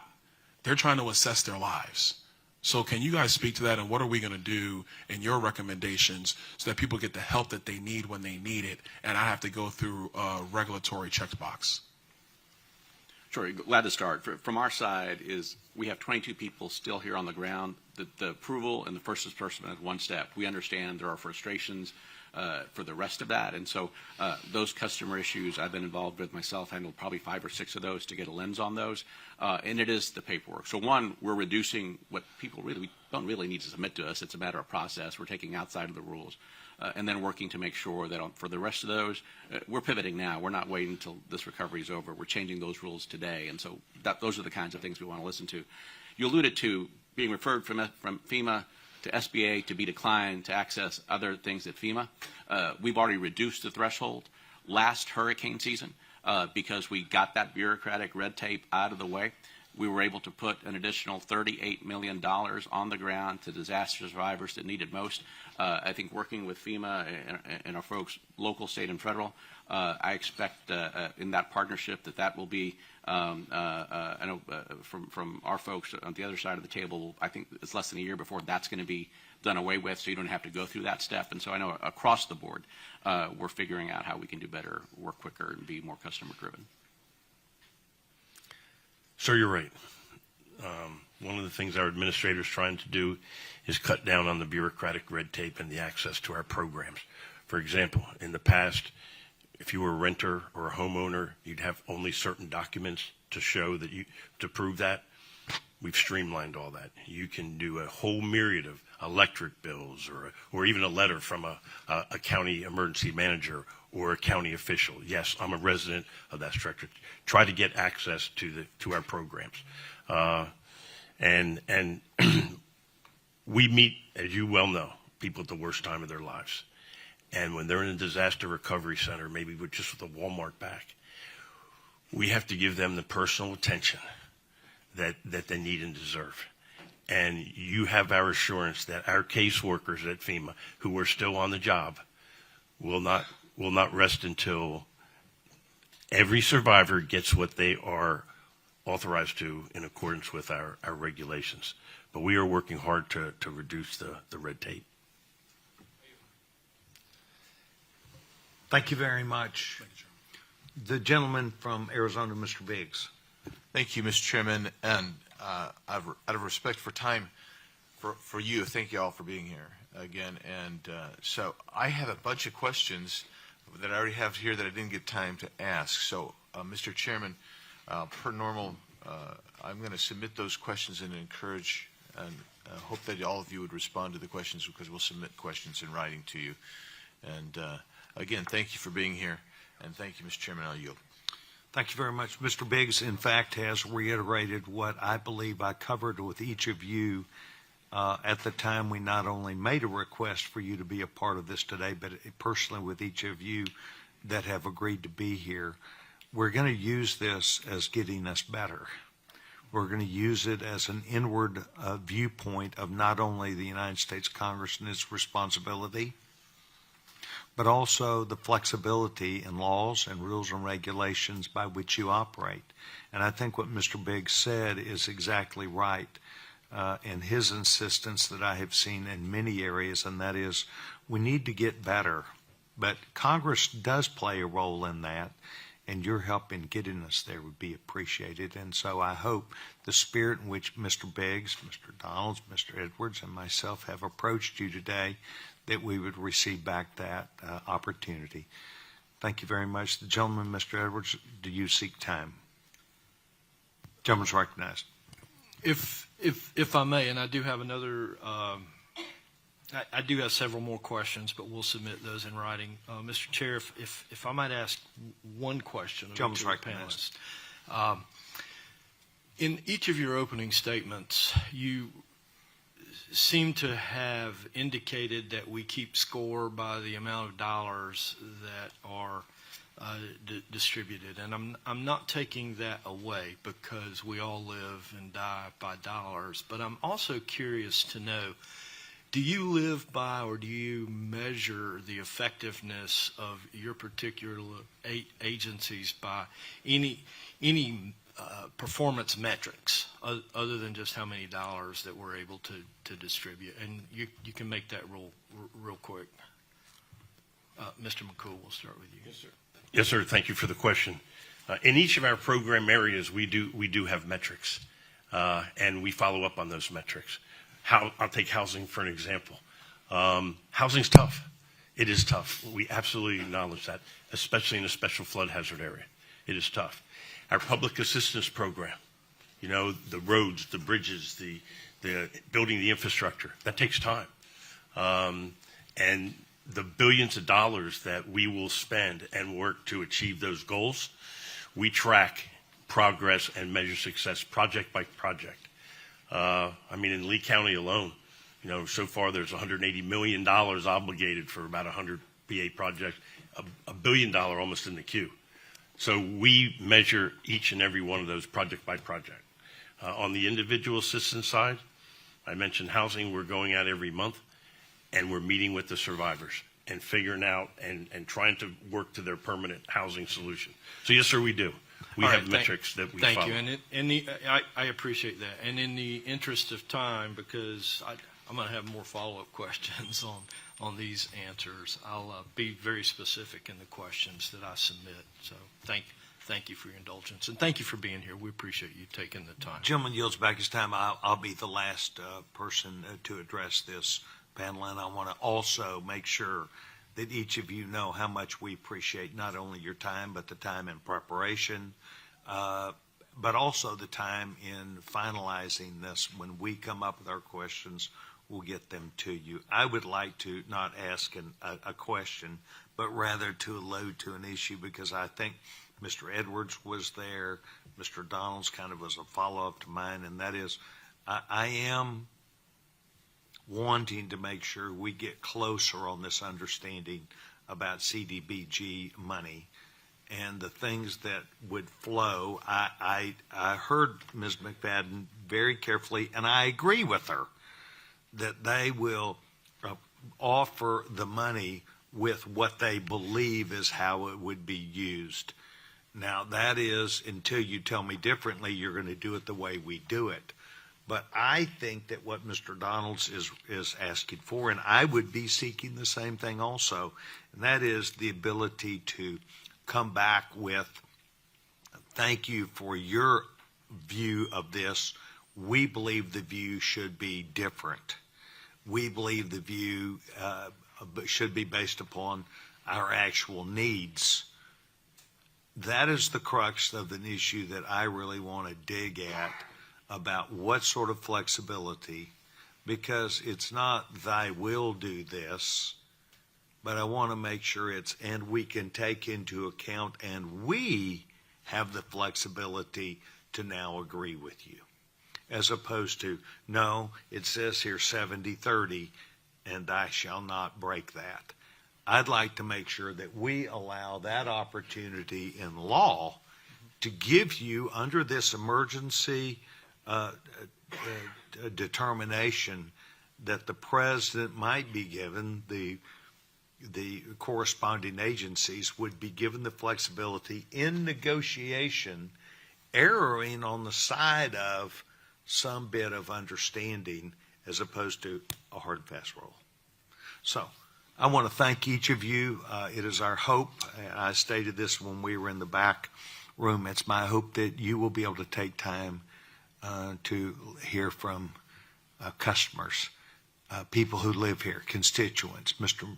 Donalds has a staff that has quite honestly been, I think, doing a great job with limitations that you had and he had, but we're going to hear back in the second panel. So I excuse each of the witnesses at this point and would ask that the next panel please present themselves. We'll be in recess for 2 minutes while that occurs. I'm very pleased to move forward to our second panel, and met each of these gentlemen last night and want to introduce them at this time. The gentleman, Brian Hammond, serves as chairman and District 4 Commissioner on the Lee County Board of County Commissioners. In the private sector, Mr. Hammond serves as president and CEO of the Greater Fort Myers Myers Chamber of Commerce. His testimony today will provide insight into the issues that county-wide government faced in responding to this hurricane's impact. Secondly, the gentleman, the Honorable Kevin Anderson, was sworn in as the 62nd mayor of Fort Myers, Florida on November 16, 2020, after serving as the Ward 4 councilman for 2 previous years. Before taking office, Mayor Anderson served for 24 years in Fort Myers Police Department law enforcement. Mr. Anderson's testimony will also provide perspective about the challenges municipal governments in this region have faced following the challenges of the hurricane. Last, my friend Chauncey Goss is a resident of Sanibel, Florida, who, like other local witnesses and many in the audience today, lived through this hurricane and can attest to the challenges that Southwest Florida faced in its aftermath. Mr. Goss is actively involved in local business and regional government, but his testimony today will focus on the perspective of individual residents and families affected by the storm. Mr. Goss, I'd like for you to know that your father, Porter Goss, is a very dear friend of mine, served on the Rules Committee for a number of years, and I was honored to have served with your father, and it's my hope that you will be able to offer your father and your mother the best from our visit here today. Pursuant to Committee Rule 9G, the witnesses will now stand and raise their right hand. Do you solemnly swear or affirm that the testimony that you're about to give is the truth, the whole truth, and nothing but the truth? So help you God. Let the record reflect that all 3 witnesses answered in the affirmative. The gentleman, you may be seated. We appreciate each of you being here today. We appreciate your balance and the time that you're spending to be able to work through and talk about things that are very difficult, painful to you, painful to others. But you're leaders. You're expected to come and bring your ideas to the table and to effectively present those. I am very sure that that is exactly where we are today, that each of you are prepared to present yourself in a way that will benefit not just this committee, but the people of this area. And I want to thank you very much. We will move first to Mr. Hammond. The gentleman is recognized. Thank you very much. Good morning, Microphone. Mr. Chair. That microphone, please, sir.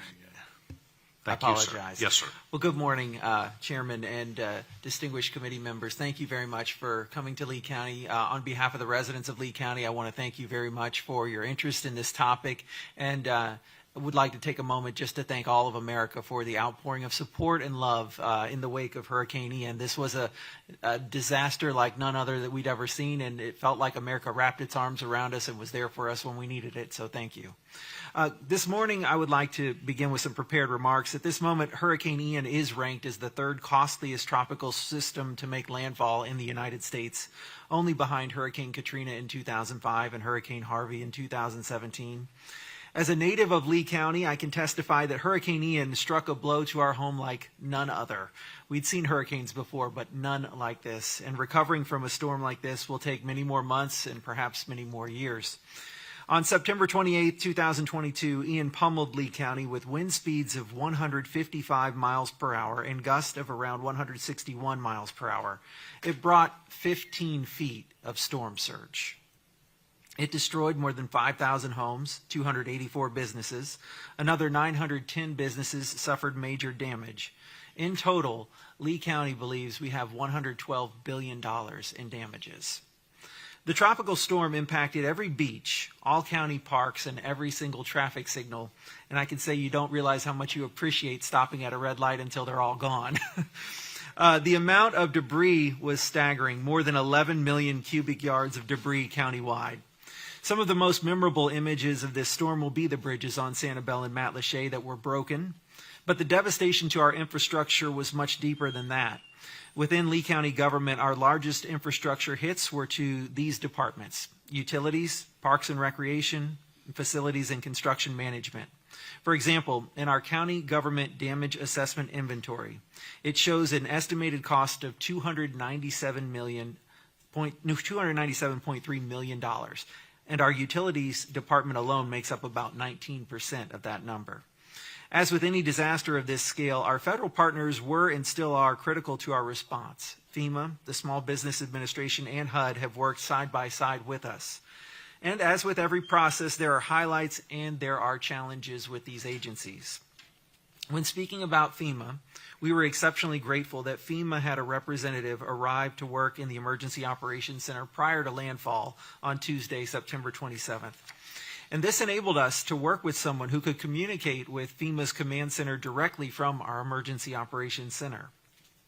FEMA also embedded a gold incident management team within days of landfall, providing a direct line from Lee County to federal leadership. All federal agencies, from Health and Human Services, the White House, Department of Defense partners, this was critical to have those lines of communication open because of that gold incident management team. FEMA stood up a large number of very effective disaster survivor assistance teams and disaster recovery centers. These were all exceptionally productive. We had challenges, though. FEMA related to in-the-field communications, lack of inspectors, and lack of trailers. For example, FEMA did not meet our community's expectation for trailer arrival. Some communities take months before they establish a need. We were ready for this help 45 days after landfall. FEMA needs to be ready to mobilize on the community's timeline if FEMA is going to meet the community's needs. And it didn't help that FEMA initially blamed its slow process on our local land development code.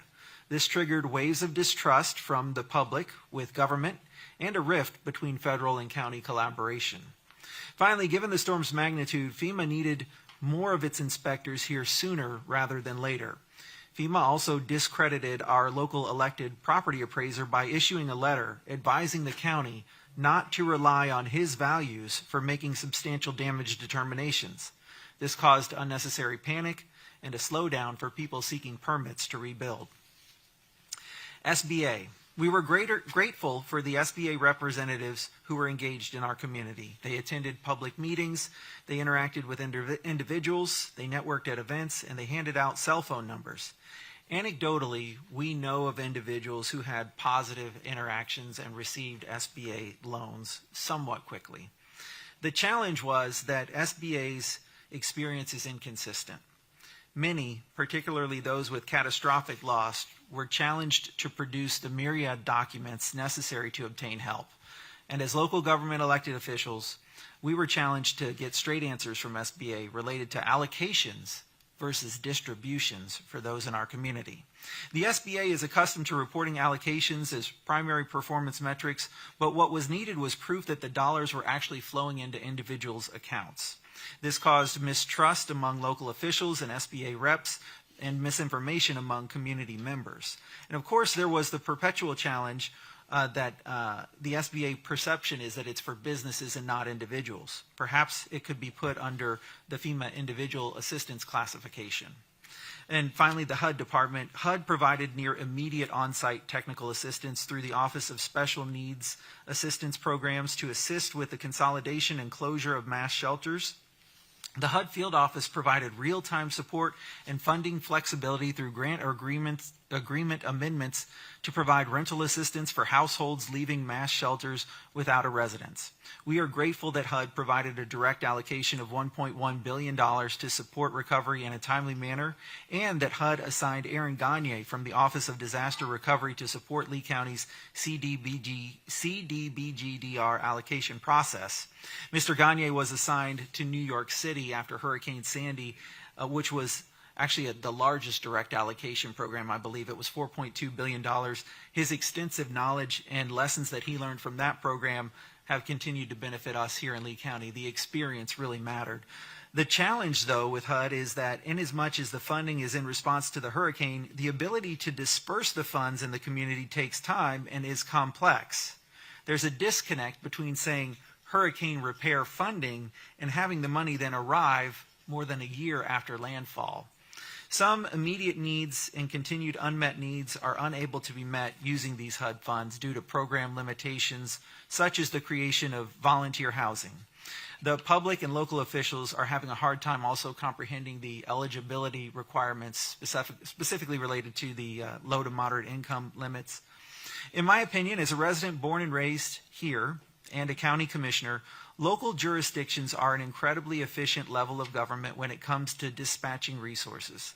In the event of a catastrophic hurricane like Hurricane Ian, those resources become strained, though, very quickly and very limited. And this is where we look to our federal partners for assistance in those times of need. However, there were many moments across many different agencies where the regulatory hurdles, miscommunication, and burdensome administrative requirements were too big and too rigid to attend to the community's needs. What was needed at that time was urgency and flexibility. In conclusion, I'd like to thank you all for taking the time to come to our community today. I'd like to thank our federal delegation, especially Representative Byron Donalds, who helped us make today's event possible. Representative Donalds, along with Representative Stubbe, Senators Marco Rubio, and Senators Rick Scott, and their staff have played a critical role in supporting our community through this and assisting us both before and after the storm, and we're grateful they're here with us for the long haul. Thank you. That concludes my time. Sir, thank you very much. Most appreciative.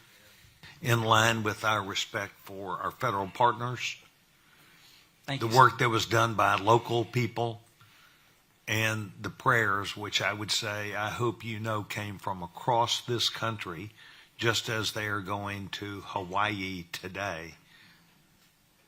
And we believe that we are one nation under God.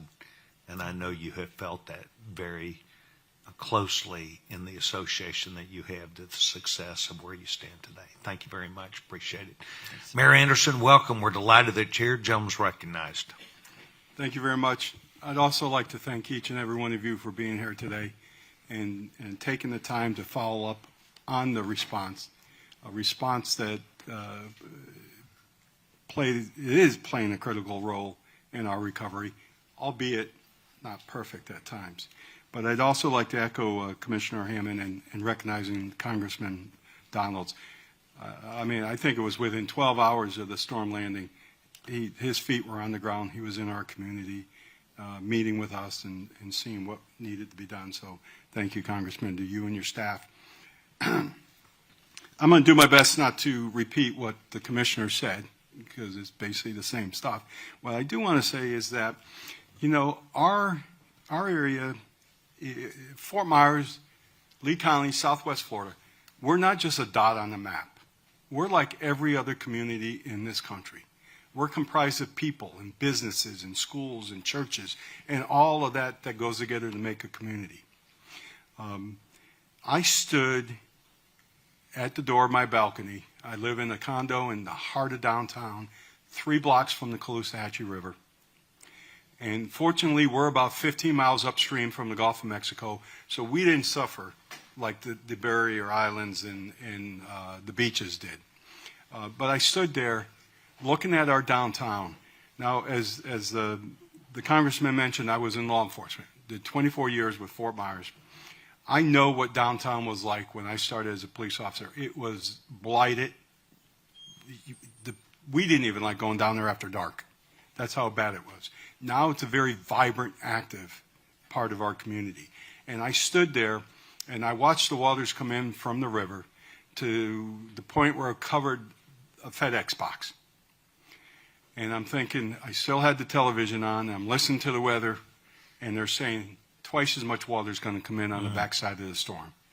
And I stood there helpless thinking, what is this going to do to our downtown, the city, and the region, for that fact?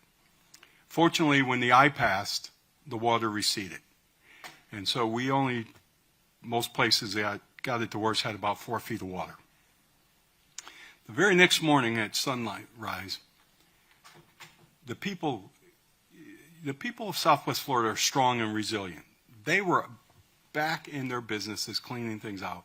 In fact, the owner of the Downtown House of Pizza came in at midnight, stayed there all night long. He was open on Thursday, had a line around the block, 4-hour wait for a pizza.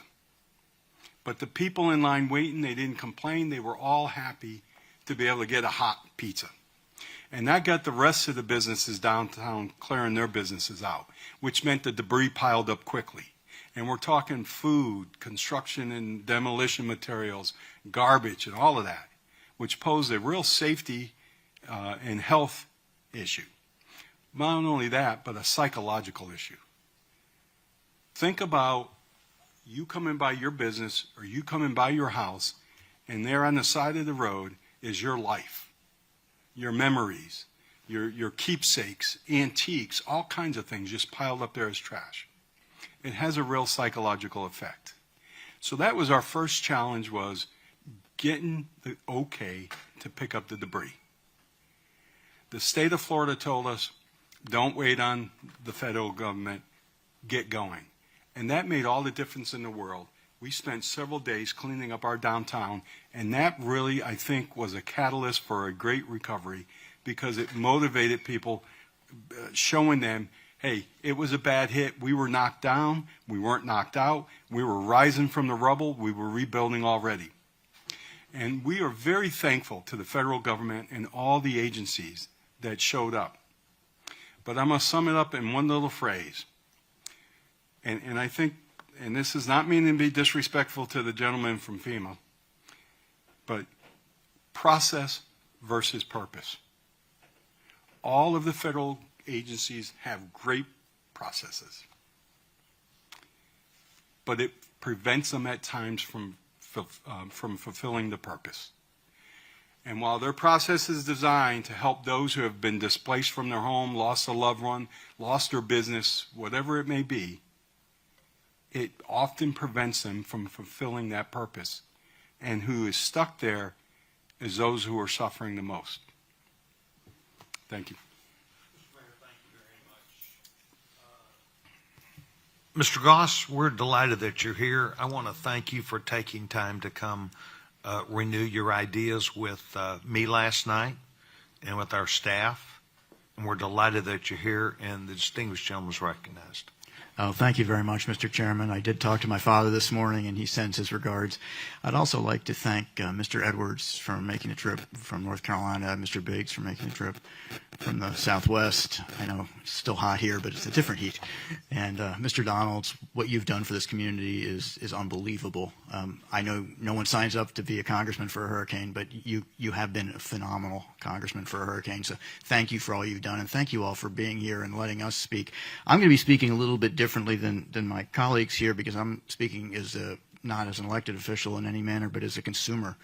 I'm a sample size of one, but I do talk to a lot of my neighbors, and I found out that the experience I have is not my experience alone. I've been here for about 50 years. My mom and dad moved down here in 1970 and grew up on Sanibel. And, you know, hurricanes are always in your mind. You always know they're there, and you evacuate, you do what you're supposed to do, but you never really think it's going to happen to you. So on September 28th, my family and I, we did what we were supposed to do. We evacuated, and we lost everything we have except for what we had in the car. Luckily, we evacuated, and everyone was fine. So we had what's most important to us, which is our health, and you know, some people didn't make it. So we were fortunate. But you don't ever think it's going to happen to you, and then all of a sudden you're homeless. And you go, okay, now what do? I don't have a house. I have what I had in the car. I didn't really pack what I needed for not having a house for my decisions tomorrow for what I'm going to be doing. So you scramble around, you do the best you can. For us, we were lucky we had some relatives on the East Coast who had an apartment that we could use. So we were driving back and forth there. It was an 8-hour round-trip drive, which was not ideal, but it was okay. And then, you know, we couldn't even get to Sanibel for a while until the governor figured out really quickly how to open the bridge up, which we're really grateful to Governor DeSantis for making that happen, because prior to that we had to take a boat. So it was very hard to get over to the island, which was stressful because our house, everything we owned is over there. And meanwhile, you've got your insurance company sort of whispering in your ear, well, if you don't get over there and start mitigating, we can't pay you anything. So you're going, oh, gee, I can't even get there. But you find a friend with a boat and you go over there and you start mucking the house out and you do the best you can, taking everything you can to the curb. And it's really tough. It was tough. And so housing was an issue for us. And we lost a lot of hotel stock. which makes sense because a lot of the hotels are on the coast. And we had a lot of people come in. There was a lot of demand because all of a sudden you have people displaced, and then you have emergency workers coming in who are going to help you out, and you've got contractors coming in who are going to help you out. So there was this weird disconnect with the supply and demand on housing. So we were, I thought, let's go to FEMA and we'll sign up and see what happens there from a housing disaster assistance standpoint. This is, what they do for a living. Let's see how they do. So we signed up. It was very easy to do. Getting signed up with FEMA was easy. That process was not a problem. I talked to them. They said, yeah, you absolutely qualify for housing. We'd love to put you in a hotel. Use this number, go to this website, and when you plug this number in, it'll tell you, where the hotels are available. So we did that, and the first day I did that, the nearest hotel room was in Alabama. And Alabama is not a close drive to Southwest Florida, and I'm not faulting FEMA for that. It was, I was asking for the same day or the next day. I said, okay, I'll give them a break on that. So I said, how about next week? Maybe I can find a hotel room so I don't have to drive back and forth. And the nearest hotel room was in Brooksville, which Brooksville's, it's not Alabama, but it's still not close. So clearly there was a hotel problem here in Southwest Florida. So I thought, let's see if I can get into a trailer, because I know that FEMA's got a trailer program. So I signed up for the trailer program, and I was told, yeah, you qualify. And I was like, great, I qualify. And they said, this is the week before Thanksgiving. So I was really excited about that. And I said to my wife, hey, we're not going to have to make this trip anymore. We're going to have a trailer. So on December 8th, someone came out to my house. They measured my driveway. They put a red line on it, and they said, here's where your trailer is going to go. And I said, hey, do you think I can be in, by the holidays? This is December 8th. And he said, yeah, that's probably doable. So I was pretty excited about that. The holidays came and went, and January came and went, and February came and went, and March came and went, and still no trailer. So I got a call in late March, and they said, well, yeah, we can put a trailer in now, but you're going to have it out by hurricane season. And we can't put it until April. So I was like, that's not that helpful. But thank you anyway. So I said, you take my name off the trailer list. During that process, in that 4-month time, when I talked to FEMA, I would go to the Disaster Assistance Center, which it was really nice. They set it up on Sanibel at the church, and it had, washer, dryer, it had bathrooms, it was a good showers. It was a good facility for us living on the island to be able to use. And I went to the FEMA folks there and I said, hey, what's going on with the trailer program? And they said, well, just call this 1-800 number. I was like, well, you're sitting here. Why don't you give me an answer? And I would never get an answer. And I asked if they would call the 1-800 number with me, and the answer was no. So I said, okay, fine. I called the 1-800 number many times and left many messages and never got a response. So it was not a good process, and it was just disappointing that FEMA couldn't figure out that it's one of their jobs to do quick, nimble, temporary housing. I was sort of surprised and disappointed that they couldn't figure that one out. And they offered also a little bit of false hope, and that's another thing. And we'd all just been through this experience, and there's a little bit of PTSD, and everyone's just trying to get through the next day. So you latch on to something. When someone says, yeah, we're going to do this for you, you sort of latch on to it, and you think, great, I can't wait for that. And then when it doesn't happen, you go, oh man, here we go again. So I also had the opportunity to work with the Small Business Administration, and they reached out and they asked if I wanted a loan, and I said, yeah, absolutely. And they were really good in I think what you were alluding to earlier, Mr. Donalds, was I was approved for a loan very quickly. I think it was within a week. I submitted my paperwork within a week. It was then over the next 4 months that I provided pages and pages and pages of material to the Small Business Administration, and we went back and forth and back and forth. And at one point, I had a really interesting dialogue with them where I had been taking pictures of the documents they needed because that was with my phone, because that was the only way I could do it, because I lost my office and everything I owned in my office. I had a laptop. And so I've been taking pictures, and they said, well, you can't take pictures of these documents because they need to be PDFs. And I said, okay, I've got a kid. That kid is going to figure out how to make that picture into a PDF because kids are smart. So he made my pictures into PDFs, and I sent that to them. And they said, no, it's still a picture. And I said, well, what is the difference between a scanned PDF and a picture that's a PDF? And they said, we don't know, but the lawyers say we can't use it. So I went to the office on Sanibel, and I said, hey, this is the deal I'm getting. I've been talking to the 4th different person up in D.C. or wherever, and can you help me out with this? Do you have a scanner here? And they said, yeah, we've got a scanner sitting right over there, but no, we can't scan it for you. I said, why? They said, we don't know. We just can't. That's not something we are allowed to do. So I said, is there any way you can help me with this loan? And they said, no. I said, but you work for SBA. And they said, yes. And I said, well, why are you here? And I may have started to get a little bit heated. And at that point, I said, I probably just ought to leave now because I was so frustrated. I then was even more frustrated when I found out my loan amount, which had initially been approved at $205,000, was reduced to $40,000 because subsequently I had been paid some insurance. So I'd gotten some of my flood insurance, and then SBA said, well, since you got flood insurance, you don't need our money. And I said, well, no, I do. I need both because I told you that. I need both because I need them combined. And they said, well, you're going to get $40,000. And I said, never mind, I'll take the $25,000. And so 4 months later, I get the $25,000. It's an incredibly frustrating experience. I've talked to many people about SBA, and I do not know anyone who actually has a loan from SBA. It is amazing how many people applied and said the process absolutely threw us off, and we gave up. And that's commercial lender, and that's commercial businesses on the island, and that's friends of mine who are trying to get them to rebuild our home. So that process is clearly broken, and it needs someone to look into it. So I think that my takeaway, and I know I've gone on too long here, Chairman, I'm sorry. I think that, I don't want to sound ungrateful at all, because I'm not. I know these two agencies have done a tremendous amount of work, and I'm really, really grateful they are here in our communities. They're still here in our communities. They're here with HUD, and I really appreciate that way. But my takeaways is that the senior leadership at FEMA and SBA, they need to do more than just putting boots on the ground here. We need to, and this may sound pejorative, but you need to put brains on the ground. You've got to put some people who can make some decisions so that it's not just a ticket taker sitting in an office somewhere saying, I'm logging hours.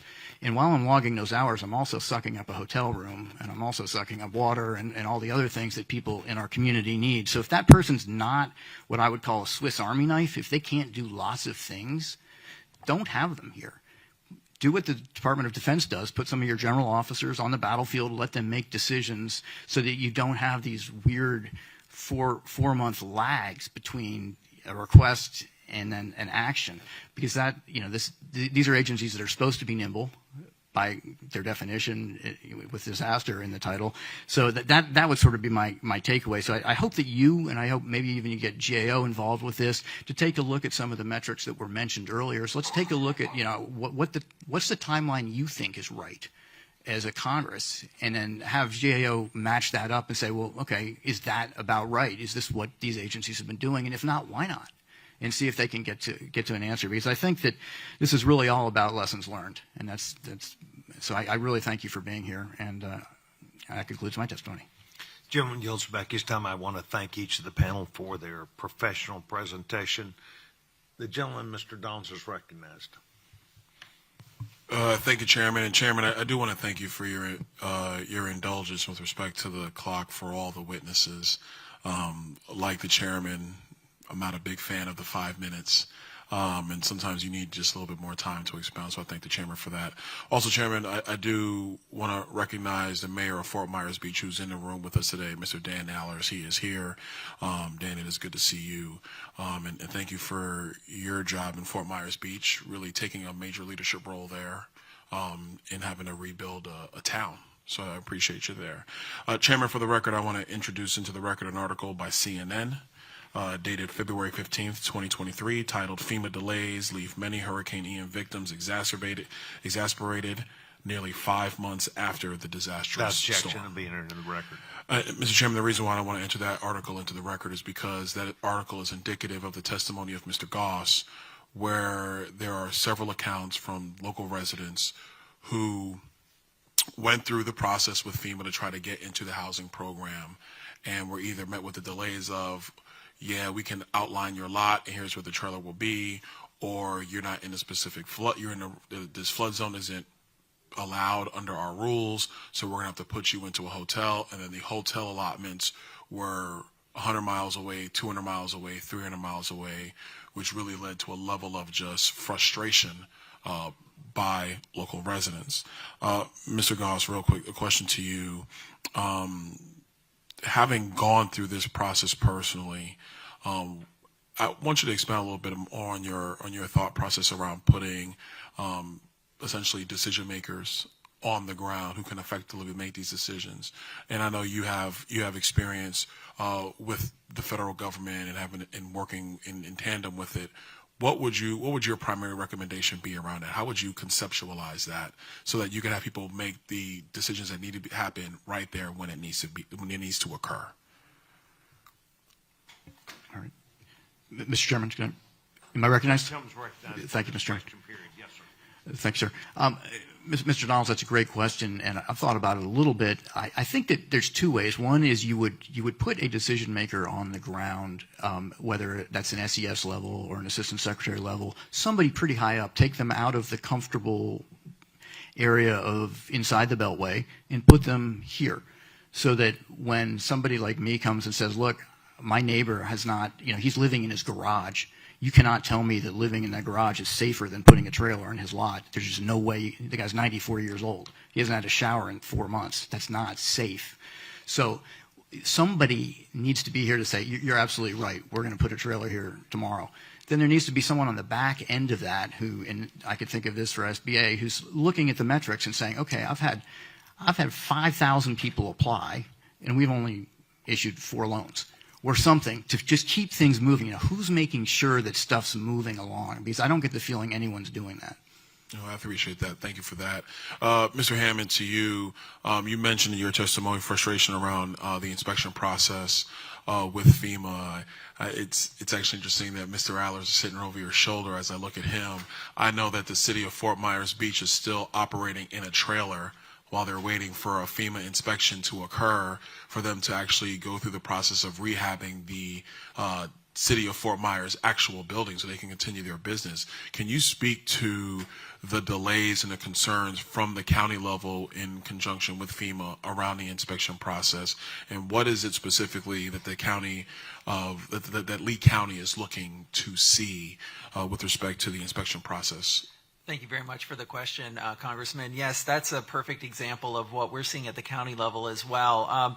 Our administrative team at the county doesn't have the confidence to fix or repair anything right now and related to county facilities or county infrastructure because until it gets an inspection by FEMA, they're risking the reimbursement that could come for making those repairs. And this, with a $300 million bill coming due to Lee County, is more than our residents could bear on their own. And so we need that FEMA reimbursement. So many residents call us daily, why haven't you torn down the restrooms at Fort Myers Beach at Lynn Hall Park that look terrible? We're told we are not even allowed to touch them. If we touch them, if we try to clean them, we are risking reimbursement and would not be paid back for the repairs that we would need to make for that. Similar situations happened with Federal Highway Safety Administration in regards to our traffic lights. We have many traffic lights that are still mangled throughout the county, and those we were also told cannot touch them until they've been inspected. And so residents don't understand why broken infrastructure and potentially dangerous situations continue to exist months after the storm. Thank you so much. Chairman, I yield back. Thank you very much. Gentleman, Mr. Biggs. Thanks, Mr. Chairman. Thank you all for being here today. So my initial line of questions was going to be, as we've seen, this has gone on for 10 months, and you've all participated in interactions with FEMA and SBA and HUD, et cetera.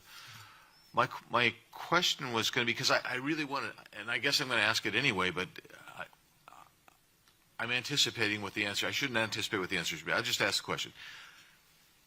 Have you seen improvement? In processing, communication, et cetera, and your answer, Mr. Hammond, Mr. Goss indicates maybe not. But I want to know if from day one, when we're still in chaos and trying to bring order to this situation, has there been improvement in the process itself to, as the mayor said, to achieve the purpose? So I guess that's my question.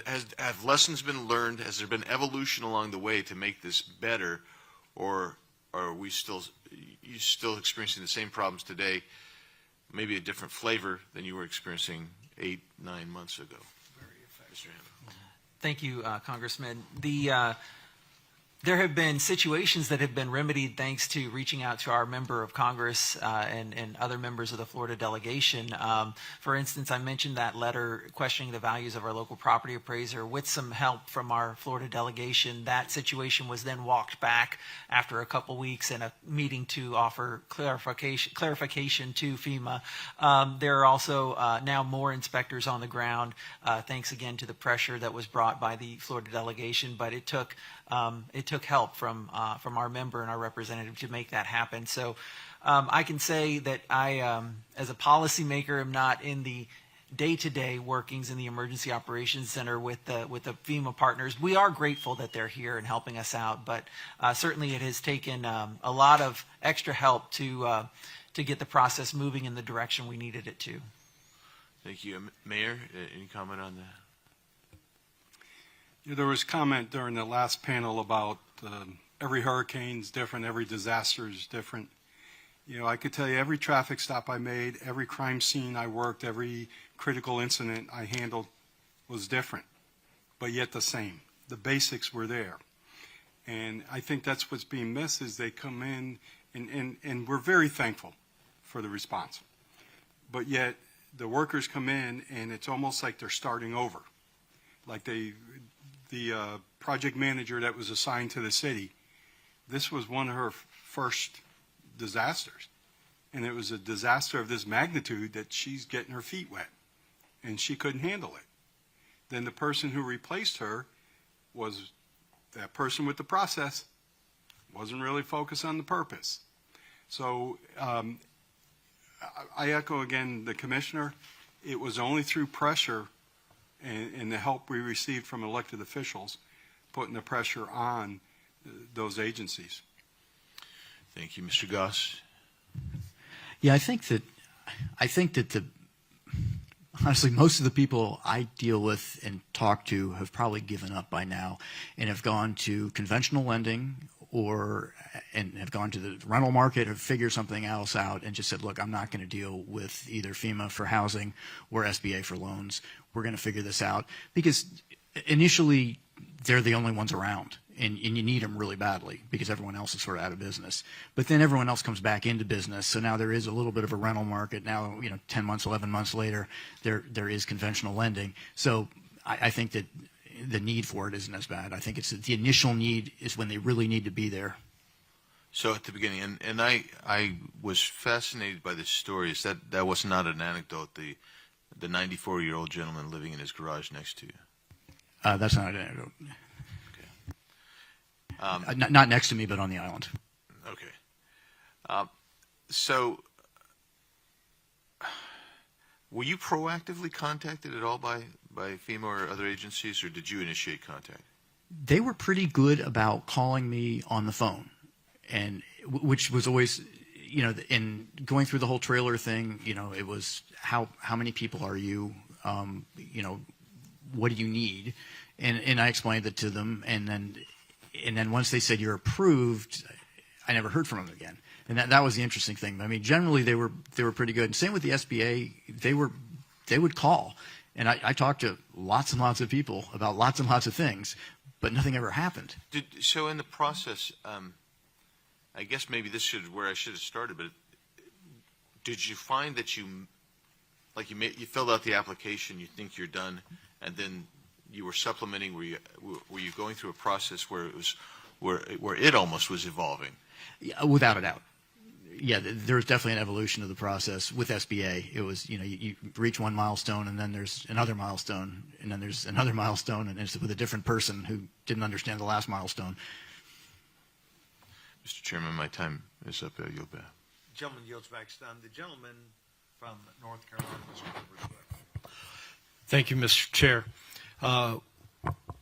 One thing that is clear to me in being with all of you this afternoon is when I think of the folks that say we are all defined by how we react and how we step up under tough circumstances, that the panelists and Mr. Donalds have certainly stepped up, and I have a great deal of admiration for how you have defined yourself and helped this community. I just want to say that. Mr. Hammond, you mentioned in your opening comments that these agencies often blamed your own local land use code as obstacles to help bring relief. Can you give us some examples? The codes were mainly related to our adoption of the flood maps and adoption of several policies that made our residents in Lee County eligible to receive discounts under the National Flood Insurance Program. So we felt like these are their regulations that they instructed us to adopt if we wanted our residents to be eligible for discounts under the Flood Insurance Program, but yet now they were holding them against us, saying, no, those are why we can't put the trailers there either. So it was really a hard position for us to be in. And it did feel like at many times along the way, we were facing the possibility of losing our discounts in the flood insurance program if we were to amend these codes in order to make things more eligible for trailer placement in flood zones. But, at the end of the day, the bottom line was, you have a person who's either sleeping in a tent, sleeping in their car, some even, according to news reports, sleeping under a bridge near Fort Myers Beach, who needed a home and a place. And like was said earlier, they would be much safer in a trailer in their driveway than they would in their car. And so I can't help but think, because we've heard similar examples of regulation getting in the way, for example, environmental impact and that sort of thing. Under such dire circumstances, would it be proper for Congress to say all land code use goes away, all environmental rules go away, the top priority should be to get folks into a sheltered situation? What would be the practicality? I think, that would be very appropriate, sir. When you're making policy decisions, you're always making trade-offs, right? And I think if you look at the facts that were on the ground at the time in the immediate aftermath of a storm where you had folks who were waiting for months, sleeping in cars or sleeping in their driveways, I think those folks needed shelter more than they needed environmental regulation at that time. And so I think if you say yes to shelter, you may have to say no to environmental regulation at that time, but that is a good trade-off for the benefit of the people who needed it in that situation. All right. Thank you for that. I was hoping that would be your response.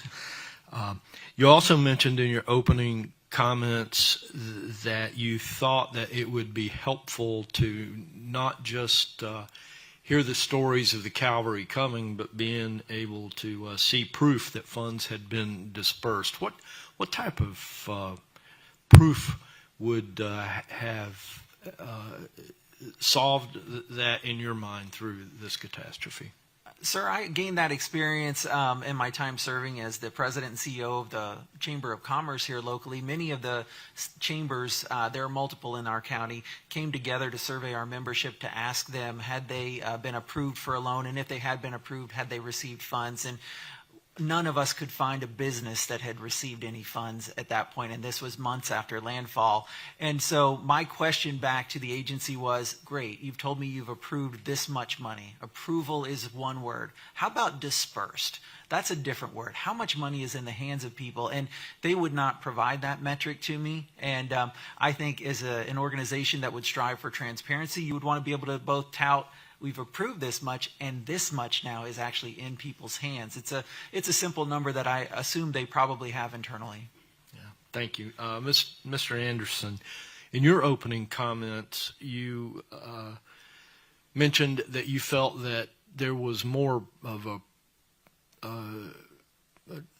quest for process over purpose. Can you give us some examples of processes that got in the way of the purpose?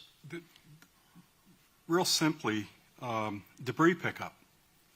Not being able to pick up the debris until we were told, go ahead and pull the trigger. And meanwhile, it's piling up. It's, like I mentioned earlier, it's safety and health issues. In some cases, it's blocking roadways. So I don't know why the process required us to wait. And then, I don't know if you're aware, but every trailer we had out there picking up debris had to have a monitor assigned to it to the tune of $1,500 a week. Follow the truck to make sure if they're picking up horticulture, that's what went in the truck.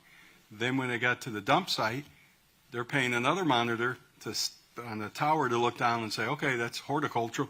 It goes over there in that pile. And it slows up the process. Although this time the debris pickup went a lot quicker than in the past.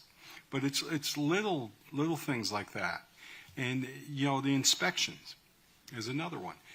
I don't understand why FEMA can't tap into the expertise on the local level and pre-certify people from the city, from the county, to be inspectors that can read the minute that there's an emergency declared, they take off their local government cap, they put on their FEMA cap, and they go to work for FEMA. And they can start that process. They know the local area, they know the codes, they know everything that needs to be known that somebody coming from out of town doesn't know.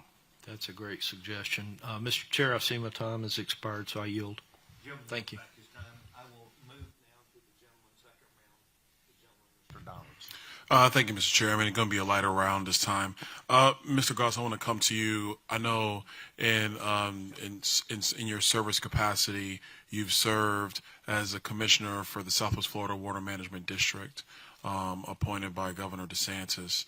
There was a previous line of questioning around the need to just, in a disaster scenario, being able to move around some of the environmental and other statutory codes and regulations that, you know, state, local, and federal governments have. In your capacity in that role, and this is, I don't know what the answer is. So I'm really interested to know your view on that, because I think one of the things we've been able to digest through this hearing, and even really going through post disaster, is trying to find ways to blow through all the roadblocks to just get people the help that they need at that time period, and then we can figure out that stuff on the back end. So, you know, from your capacity, having served in that role, what is your view of that? My personal view is that life safety comes first, always, and it has to.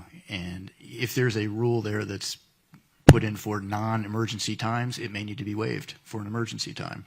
And I don't see trailers and environment actually even coming into the same category, honestly, because I don't see how putting a trailer in your driveway is an environmental issue. I mean, to me, that's not. You know, maybe, I don't know what kind of issue it is. Again, that's more of a safety issue for me, is making sure someone's got a place to live. I wouldn't call that an environmental concern. Okay, I appreciate that. I appreciate my colleague from North Carolina broaching that topic. That's why sometimes I think, you know, smaller hearings where members and witnesses kind of go back and forth reveal some good clarifying points that, you know, we have to go back and refine with staff and work through those issues. But I think it's something to explore. Mr. Hammond, real quick to you. Obviously, in your position with the County Commission here in Lee County, you are at the hub of all this interchange. Can you describe that workflow between local, state, federal, week one post-storm, 6 months post-storm, and now? Like, kind of describe what that has been like. Thank you very much for the question, Congressman. Week one post-storm was an amazing time. Everybody came to town and said, we're here and we're ready to help. And it was actually an effort just to try and coordinate everybody. But as I mentioned in my earlier testimony, FEMA did stage folks here internally in our Emergency Operations Center pre-landfall. That gold incident management team that was embedded within days of landfall, that did work well, and our team complemented that. And the direct line to our federal partners was a good one. The problem then, though, where things broke down was, I think as we talked about, was just when we asked about a situation, where to put the trailers. You know, the answer wasn't we have a shortage of trailers so we can't provide them. The answer was we need to check the rule book, and we've checked it and we just can't figure out where to put them because of the rules. And that rigidity and inflexibility was the problem. So we did have a team that was activated in the Emergency Operations Center for a good, felt like 60 days after the storm. I mean, it was an all hands on deck scenario. The state level was fantastic. left that out, but Kevin Guthrie, the Florida Department of Emergency Management director, was here in town, embedded with us, slept here, lived here, was guiding the state efforts. And the fact that we had that kind of direct access to an authority figure, literally the leader of the Department of Emergency Management, he could make those quick decisions on the ground based on the facts and circumstances that he saw. I think certainly we would have benefited from a decision maker of that authority or caliber from the federal side as well to help us, again, improvise, because in an emergency situation, it's not clean. It's a wrecked situation, so the rules might not necessarily apply anymore because the structure that the rules were built for might not even be in existence anymore. So you needed that local decision-making authority. Well, and I will say I do agree with you that with respect to Director Guthrie, his work here was exemplary, and I want to state that for the record.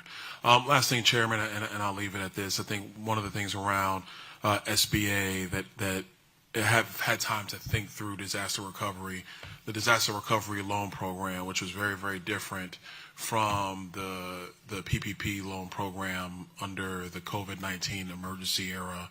And although, my time on SBA, my time on Small Business Committee, there were issues with fraud in the PPP program. Definitely the EIDL program, which I would say the EIDL program is much more reminiscent of the SBA disaster recovery program, where it's all administered by SBA. I think one of the reasons why PPP, from a disbursement perspective, was much more fluid for people trying to get aid, is because you had the banking system actually going through their due diligence through the normal loan process, and those loans were essentially funded by the federal government. So the banking system was a conduit to recovery dollars. And if there was something to look at with SBA's disaster loan recovery program in the future, it might be taking some of the lessons learned from PPP and augmenting that program for specific communities in specific parts of the country that go through disaster. With that, I yield. Gentleman yields back his time. Gentleman from Arizona, Mr. Biggs. Thank you, Mr. Chairman. My question is a request of you and Mr. Donalds. Mr. Donalds submitted documents in the record both for panel 1 and 2. I would like him to, if you can, make them available to all of us so we all get a copy of those, please. Will do. Consider it done. Yield that.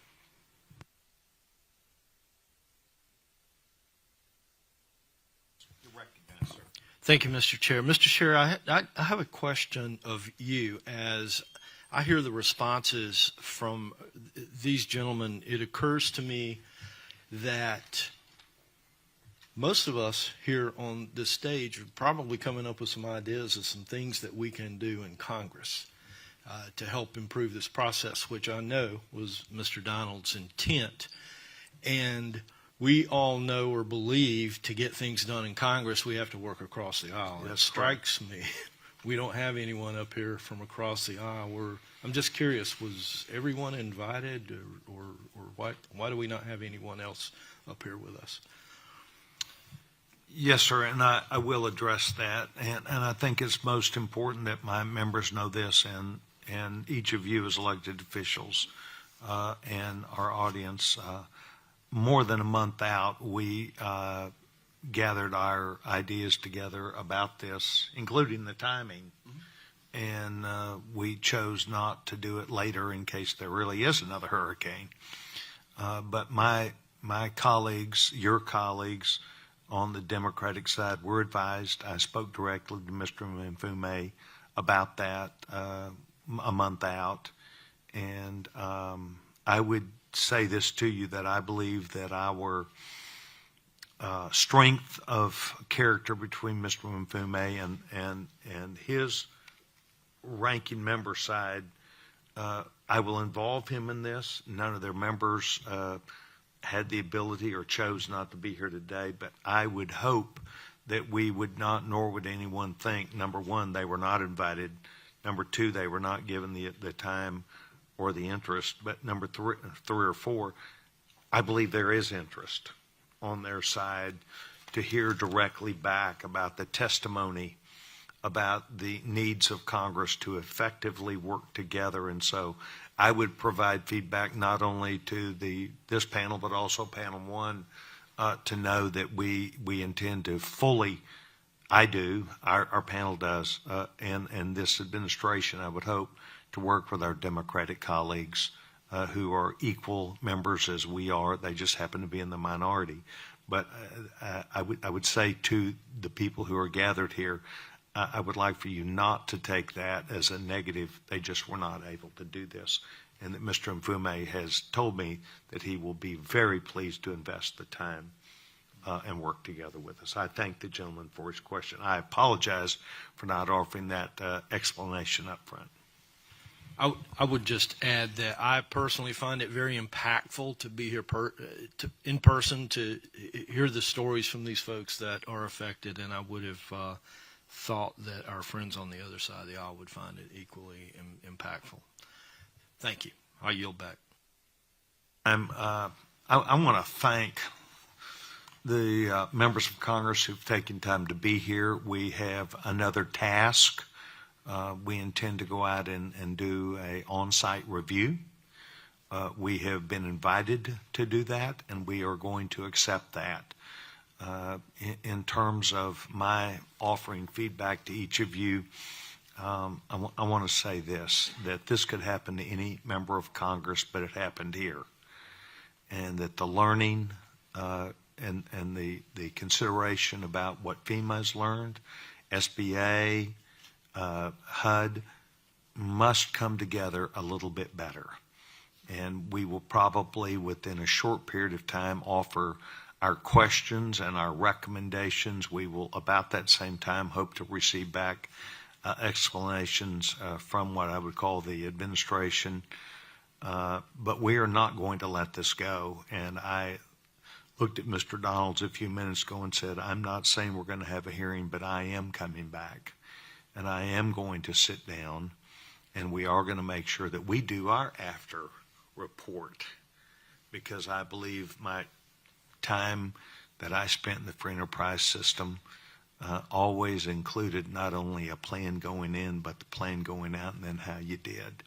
So on behalf of the United States Congress, my colleagues, all my colleagues, I want to say thank you to each of you for being here. In particular, I want to say today that we've got at least 4 members of law enforcement, the men and women who wear the uniform, who have the responsibility, and I want to thank them for taking the time to be here today.